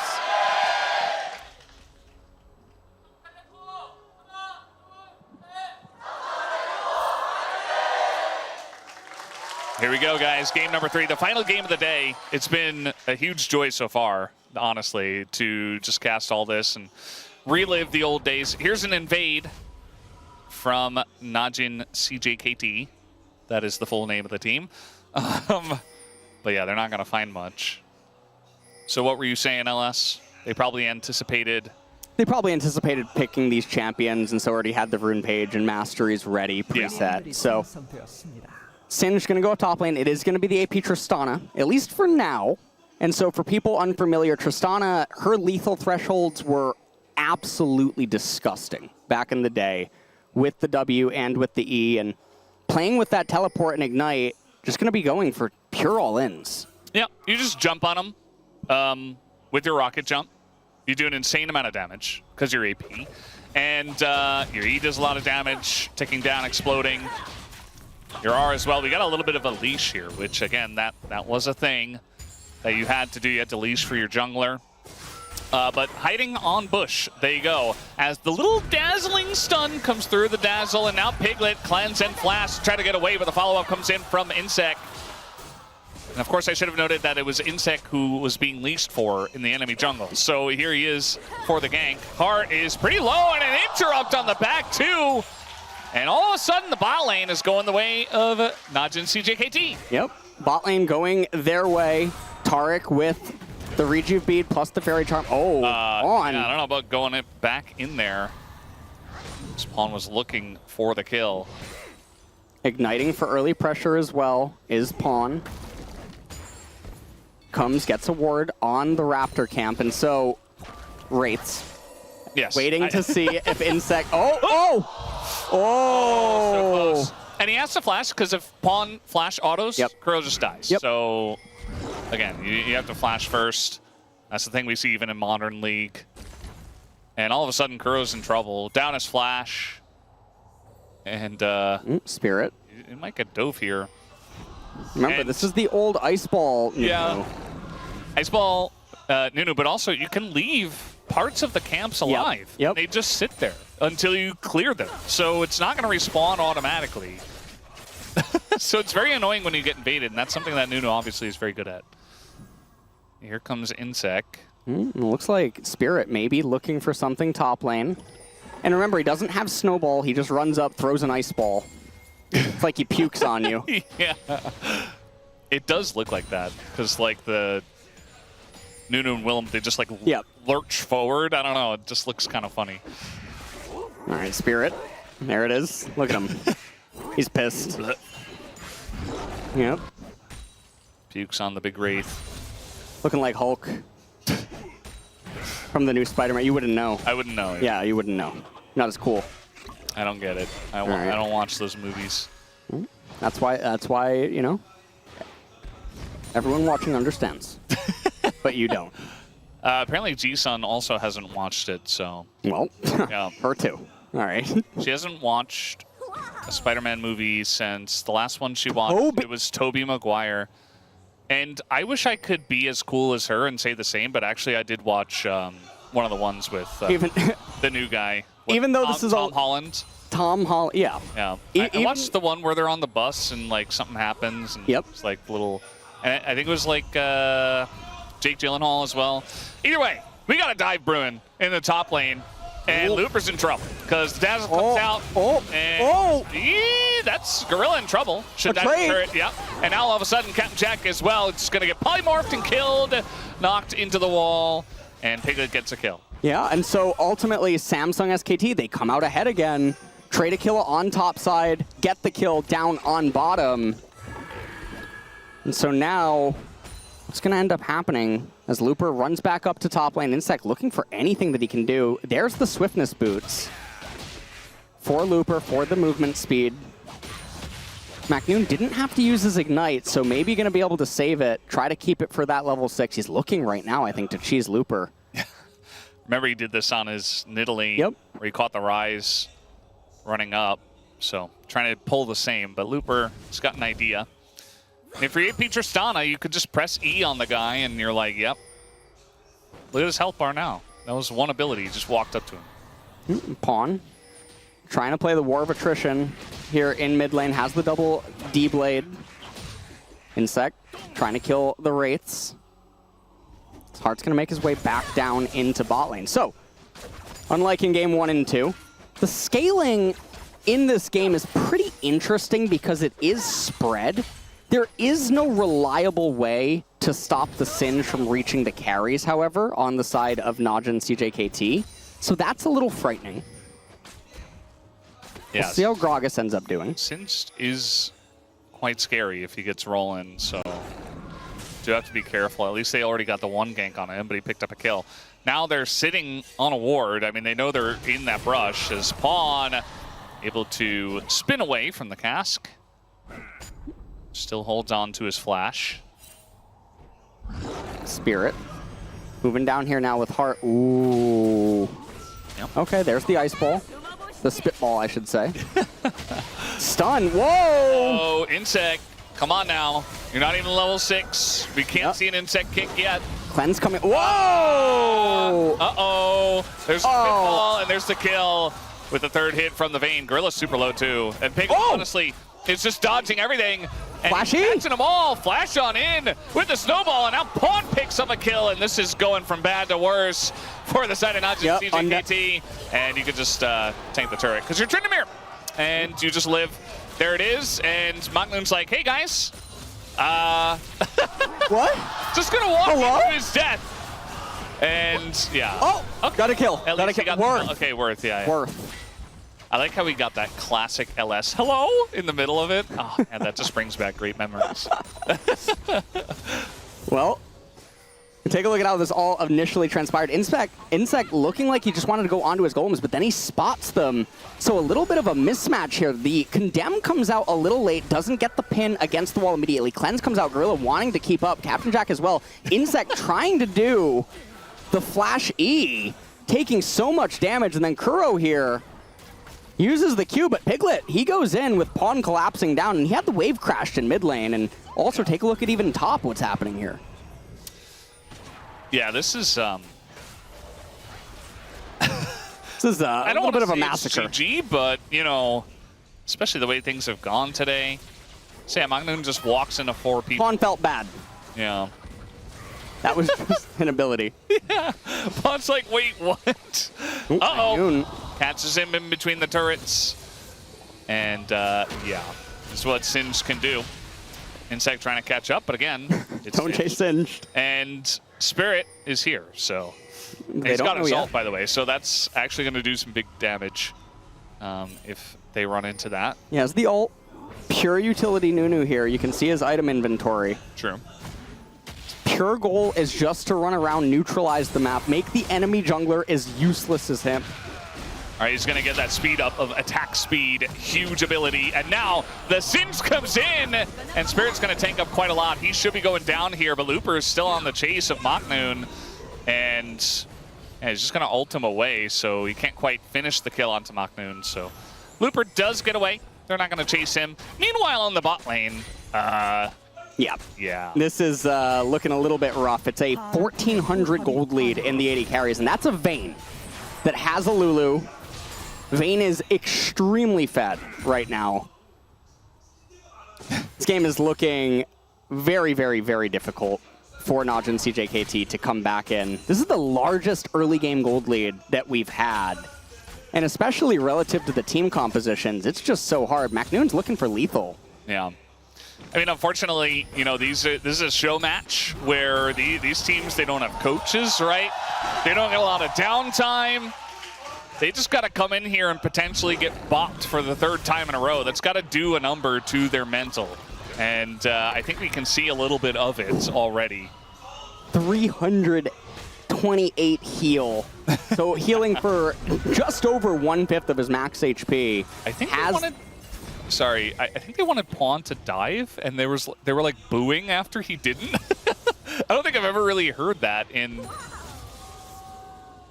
They're booing. They're booing right now. I don't think I've ever heard that. I don't think I've ever heard booing in Korea. Yeah. They don't boo. That's very interesting. Culturally, actually considered, you know, very rare. What did they mean by I don't know. All right, well, we're not getting cheers over ward kills. I'll tell you that much. Yeah, we're not at that period. Yeah. As 4,000 gold lead, Heart in mid. Oh no, Kuro. Oh, what? Yeah, that's okay. Right. He's gonna flash forward, having a little bit of trouble with the autos, but at least he got the cask? Question mark.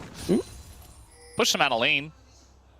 Singe now has the catalyst. It's very hard for Tristana to freeze because of her E. And so the wave will go back to Singe. Looper doing a fantastic job on CS. Spirit being as annoying as possible. Has the Ninja Tab Eyes. Oh, cancels it! Pulled down a midair. Maknoon's gonna have to take a seat. He doesn't have flash either. He just used it. And pushes him away, but I think the speed of the Singe should be enough. And yeah, that's gonna be the kill. And a solo at that. Looper's got a big smile on his face. And that's the Singe, just turning it on. Doesn't really even have that many combat stats, but Tristana, she was already sitting on that Deathfire Grasp, not having the reset, and it's such a key item for her to be able to do the all-ins and find lethal. So Looper trying to get this wave in. All right, they're trying to get the kill on a Looper here. I think they should be able to, especially with the kick. And yep, saves his Sonic Wave, his Q2, for the follow-up kill. So, nice punish at least. Looper holds on to his Ghost. Tryndamere. Doing Tryndamere things. Gets the W. This is potentially a dive angle. Looks like he's a little bit away from a cask. He just got it up, actually. And Pawn is going to be safe for now. But on the chase here is Kuro. Just gives him a thumbs up. Pawn measuring how much his HP was getting ticked down. Doesn't even use the R, so really well done by him. As meanwhile, Piglet and Heart, they raise the turret in mid lane. And again, these were the standard lane rotations back in the day. You'd go to mid because the wave Maknoon, okay. Yeah, welcome to DFG, AP Tristana. Yeah. There was a lot of that in this era, where it's like you just build DFG. Yep. And on some champs, not even, but a lot of the time DFG, and you just one-tap people. Yep. It was just a thing you had to accept. It's like, oh, I was out of position. I'm dead. We'll take a look at the replay and just take a look at Heart's HP. Good night. A little bit of Yordle on Yordle action right there. As Vandal City was announced for Riftbound. Oh, okay. Apparently, I saw that earlier. All right. Speaking of it. Okay. Well, as Spirit, okay, he's gonna move up to top lane. DFG almost up off cooldown as here we go, Pawn. Yeah, this time around, I think with the Blade of the Rune King, yeah, you're just not getting away. He doesn't have a cask again, and that'll be the end of him. Meanwhile, underneath the turret, Spirit is going to go down, kind of ticking damage from the E. And I think eventually Maknoon will die. Might be a bit of a great chase though, instead of a great escape. And yeah, he doesn't have another jump, so just gonna do some emotes at each other and kill him with the poison, as you do. And so this time around, at least MacNoon trying to have an Avenger game for his performance, as he's, you know, trying to do stuff for his team, but the game does seem to be escaping them. As 5,000, almost 6. Pawn wards the brush, makes sure that there's no one here to help Gragas, as he knows that Kuro has overextended. Flasher Flash comes out, just too hard to run away from Tryndamere right here. The ultimate was just a couple of seconds away from being able to come up, and then meanwhile, on the flip side, they know that Taric, Lee Sin, both in mid lane, they make this dive. MacNoon, interestingly enough, has the damage to kill Spirit. Yeah. It's kind of insane because he was at half health after he got ulted away by Tristana, and yet just the ticking damage and the one turret shot was enough. But yeah, again, this is full AP Tristana. In this era, just does so much damage. And not able to surprise Pawn in the top side. You know, we were talking about like current or past solo queue rankings and stuff. Kuro was actually one of the top ranked that I saw. Like current Grandmaster was his top rank this season. And yet Pawn's been kind of having his way with him the entire day. Goes to show that solo queues and everything. As Insect gonna get the bad news, has to flash out. Yikes. Of the Nunu R. Dragon coming up in about 25 seconds. Very easy for the Samsung SKT team to pick up. I think even if Samsung SKT are about to win, they should let Insect do an Insect kick. Like, it's too, you know, it's too iconic. You gotta let them have it, even if they just win the game so one-sidedly. Looper, nice cast against him. The Wild Growth is gonna help, but he doesn't have Flash, he has Ghost. And actually doesn't even have the Ghost, so that's going to be the end of him. Meanwhile, Pawn kind of getting minion blocked or something, but he is going to be able to barely get away from MacNoon. MacNoon not able to get the dot or the ignite on him to try to finish off. Okay, Flasher Flash. Remember, Taric, point and click stun. Point and click stun just follows him across the world, but the Condemn again is so good from Piglet. And now on the chase, there's no hope for Captain Jack. He goes down. Gragas comes in, Kuro trying to help out on this one. Oh, MacNoon comes in reset from the top rope, and that'll be the end of this fight in favor of Nods and CJKT. Yeah, and so they get themselves a fight win victory. MacNoon getting more and more kills on the Tristana. As okay, he's looking. He's trying to cheese. He's hoping that Nunu's here so that he can just kill him. DFG plus E. Oh, the boom! Yeah, he just gets in. That's the end of him. Second, he finds Spirit. Spirit is dead. We don't get much of a reaction at the moment from MacNoon. Although he's still got that ward there. Does he try to? Yeah, he's going to hide and try to one rotation somebody. No, he still has the DFG. Didn't use it in order to kill Spirit. And so with the Buster Shot, WE Buster Shot plus DFG, Piglet's dead. Yeah, you can just kill Piglet here. Oh, that's the end. Yeah, it's over. Yeah, he's gone. He's trying to heal through it, but no. Keep in mind that there's like no flash, no ult for the Vayne, and Piglet's like, all right, okay. I'm picking up what you're putting down. Kage's lucky pick, picked up for Singe. As okay, Looper is gonna cast the ultimate. And Insect. That is not an Insect kick. That's the opposite of it. Although I do like how he tried. Well, he did this. He did the Cessny. That was, yeah. You know, that's what he did. Twin Shadows picked up by Looper now. This item, very fun. Used to be really good on Vigar and Cho'Gath at one point in time. Man, he stole it! Oh no! Oh! And now Nunu's just going to slow everyone down, and Pawn, the damage is actually disgusting. Yeah. And Pawn goes back in. Insect gets the kill. And now he's on the run. Meanwhile, Spirit is alone against 3, but so is Insect. So I think we're going to have a traded junglers here. Insect waits until Looper gets close, and then eventually that will be the kill. For the Condemn goes over to the Vayne. Piglet gets his 6th kill. And Spirit goes down. Meanwhile, MacNoon Now with the carry. Kuro and Captain Jack, yeah, they're trying to push in mid. They're getting the turret. 빨강팀의 포탑이 파괴되었습니다. And okay, we're going to take a look at how this replay... Oh, okay, this is a while ago. So yeah, this was the combo. 잤어, 페인. Said, I got him, I got Vayne. 뭐야 이거? He's like, oh, what is this? 와, 뭐야? 여기 숨어 있었어? He's like, oh, he was here? Uh-oh. Oh! Revenge! Went for it again! Yeah. This The time... mechanics weren't there, though. You see the DFG still active. Yeah. And so perhaps... Pig probably just ulted immediately, right? Yeah. And probably just messed with the combo. So props to Piglet. He was on the ball this time. Here's the Take a look. Yeah, this was it. So he looks for it again, and yeah, just as you said. Oh no, actually, McNoon just misinput. Yeah, he pushed him too far away, Yeah. I think, Yeah. before he DFG'd. So yeah, did not input the DFG ahead of time. So a large portion of the damage just gone. It's now a little bit of an invade. Pawn is level 13 here on the Tryndamere. Once again, the solo lanes of Samsung SKT doing much better. Although, at least McNoon is part of this game. It's nice to have him here at Lowell Park for the first time today. Pawn level 14 in the bottom lane. Kuro's got his own DFG. And so that's a lot of burst damage, but Tryndamere's still going to run away. Meanwhile, down in the mid lane, they're looking for a play, but a nice little knockback from the kick of Insect. Meanwhile, we got a play from Looper coming in from the top lane, going to get the knockback here on an Insect, and throws him into the arms of Piglet, who is looking for a second kill on a Gorilla and does pick it up. Although actually it's the poison.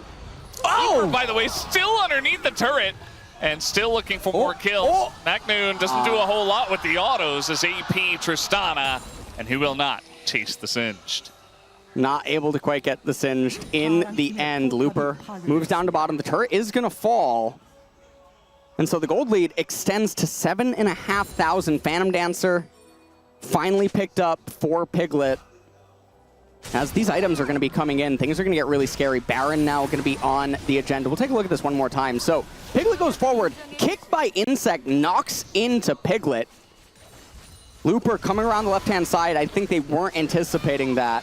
He gets the fling onto Insect. Really good turret juggling there by Spirit as McNoon, Captain Jack, everyone trying to get in. Everyone gets split up a little bit because of the Singe. Kuro expends his flash to be able to take down Piglet, but it doesn't translate to much more. Yeah, and the fight sort of ends after that. The Singe runs away, Looper gets away from the Tristana. And keep in mind, these fights look kind of close, especially because of how aggressive Samsung SKT are being, but they're still ahead, 7 AK gold, so it's a bit of a problem.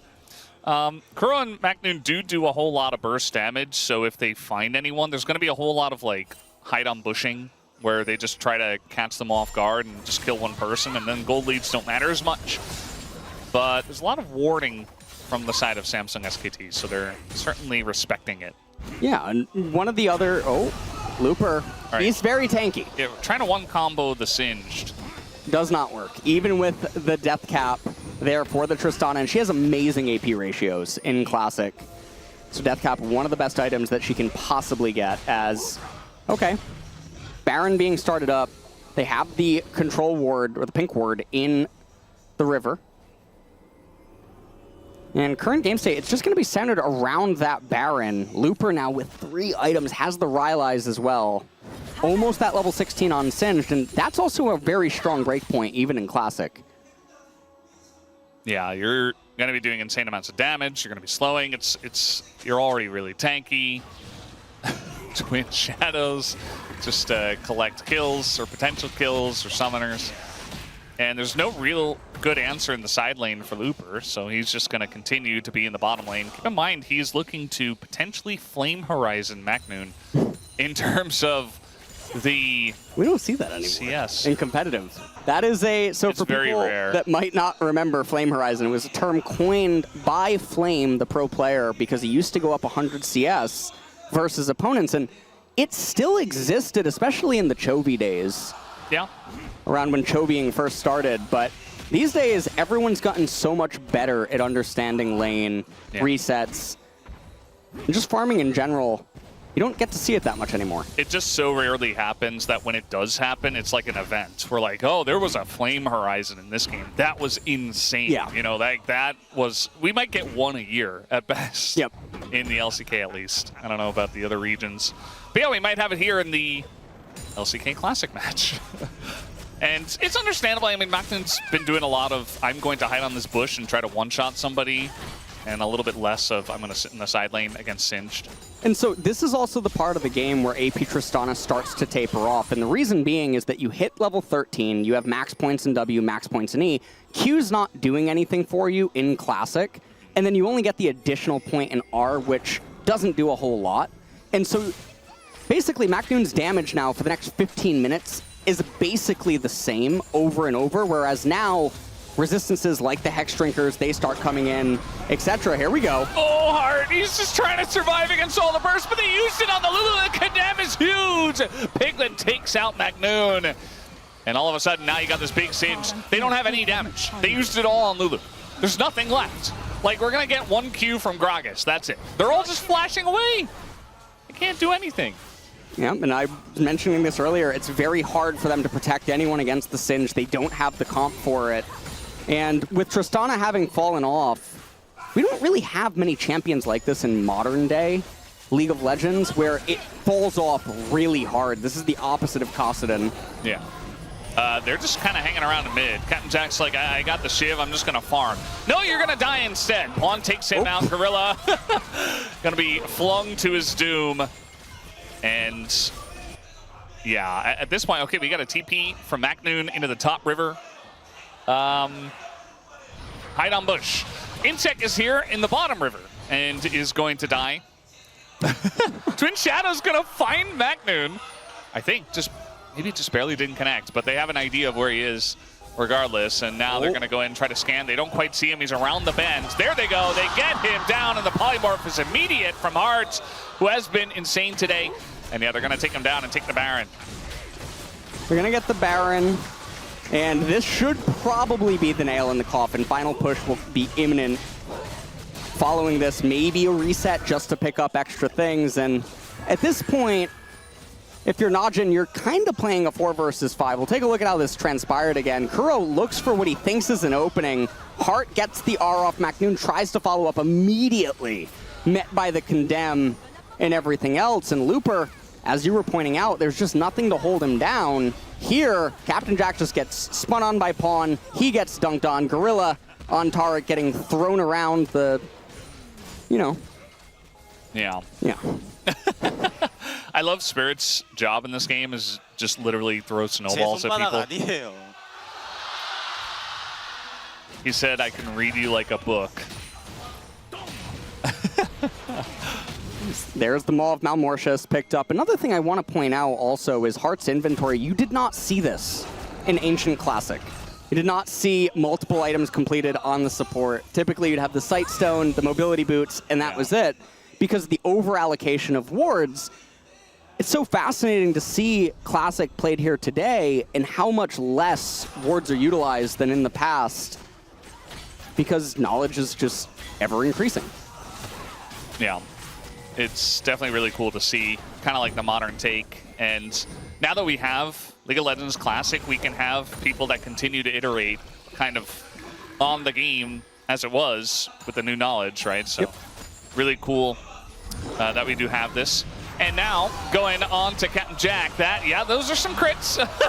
That'll be the end of him. Kind of 3 swings and run, and now we got the Wild Growth, and the Nunu's in there slowing everyone. No real answer to Pawn just yet, as he only now presses his ult, and finally, Macnoon takes him out. But his entire team is dead, so I don't think he really cares about that. Pawn already did his job, and maybe they just push and end the game right here. And we'll see if this is actually going to be the end. Macnoon doesn't have DFG up, so he doesn't have the active. I think this is too difficult. Condemn knocks him away. Looper, he's going to tank the fountain. Yeah, might as well. Throws him right into his team, and Spirit gets him with that last snowball. And that's it. That's going to be the end here of the LCK Classic match. And it is going to be a 3-0, right? It is, right? They're going to hit the Nexus? Indeed. Surely, after getting a kill. No, Captain Jack lives, and Piglet ends their misery. 3 wins to 0. Samsung SKT, too good.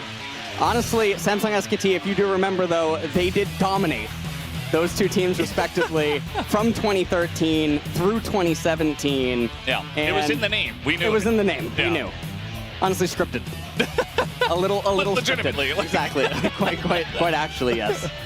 Quite actually. Looper, another MVP performance, doing the singed taunt right there. McNoon, at least he was able to avenge himself with that final game. He's like, oh, I want to do my ceremony. Oh, the shirt's coming off. He's going to do the dance anyway. Gotta like it. McNoon has always been a character. It's what we love him for.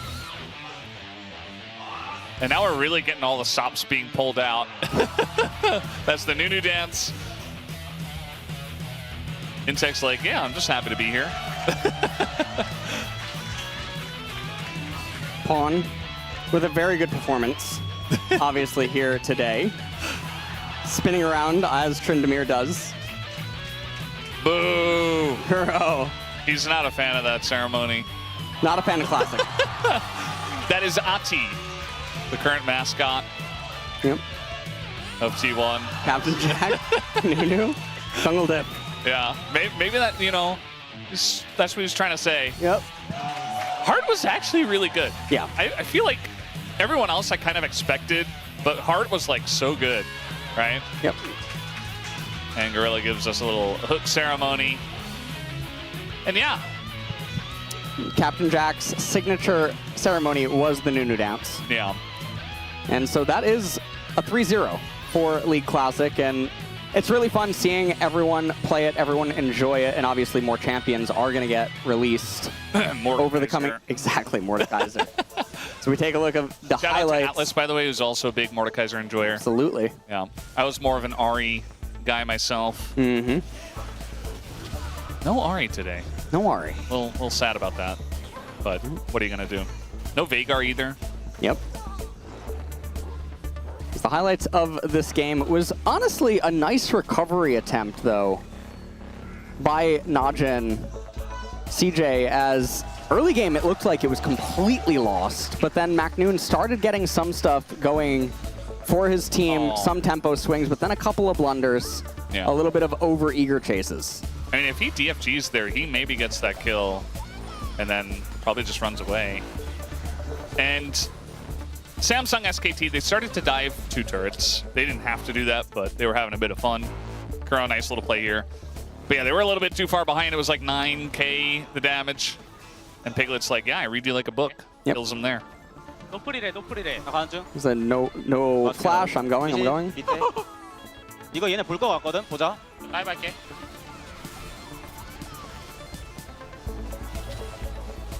Really close here. Pawn almost able to even kill McNoon. He almost looks surprised in his player cam that he went down, but 킬 주는 거 너무 멋있어, 연. 나 멜모 아직 있다. 야, 솔라리도 있어. 다 노공임. 드리타나 그냥 점프 뛰면 이 쓸게 그냥. Those kills are yummy. 와, 란두인 맞으니까 와, 공속이 안 나와. 야 이거 가자. 야 슬로우야 I have no attack speed after I got hit by randomness. 갈게. Or after I hit the randomness. Flip him, flip him. 집에 나오고. 3초. 집을 죽이고 싶긴 한데. they're respawning in 3 seconds. 일로 I 와. want to kill. Yep. 집 1 스탯 외변했어. 아. 예. 1대1? 1대1? 1v1, 1v1, 1v1. Oh, Gavi, almost. End. Nice. 이까지 쓸걸 죽을 줄 알았는데 안 죽네. I love the golf clap from Spirit too. It really was that simple. They're like, yeah, we putted it in today. Nice job, guys. Yep. Yeah. Good work. As we take a look at the damage graph for the breakdown, and honestly, much more balanced spread that almost reflects modern day League, kind of, to some extent. Nunu didn't do any damage. Nunu didn't do totally anything. Useless, right? That's how it is. Sometimes that's how it goes. 3 wins for Samsung SKT. It was very one-sided. Yeah. And guys, you're going to have like full team interviews and all that good stuff. I think this is where we sign off. So it's been a really fun day today. Yep. I just love reliving League of Legends Classic alongside one of my Classic co-commentators.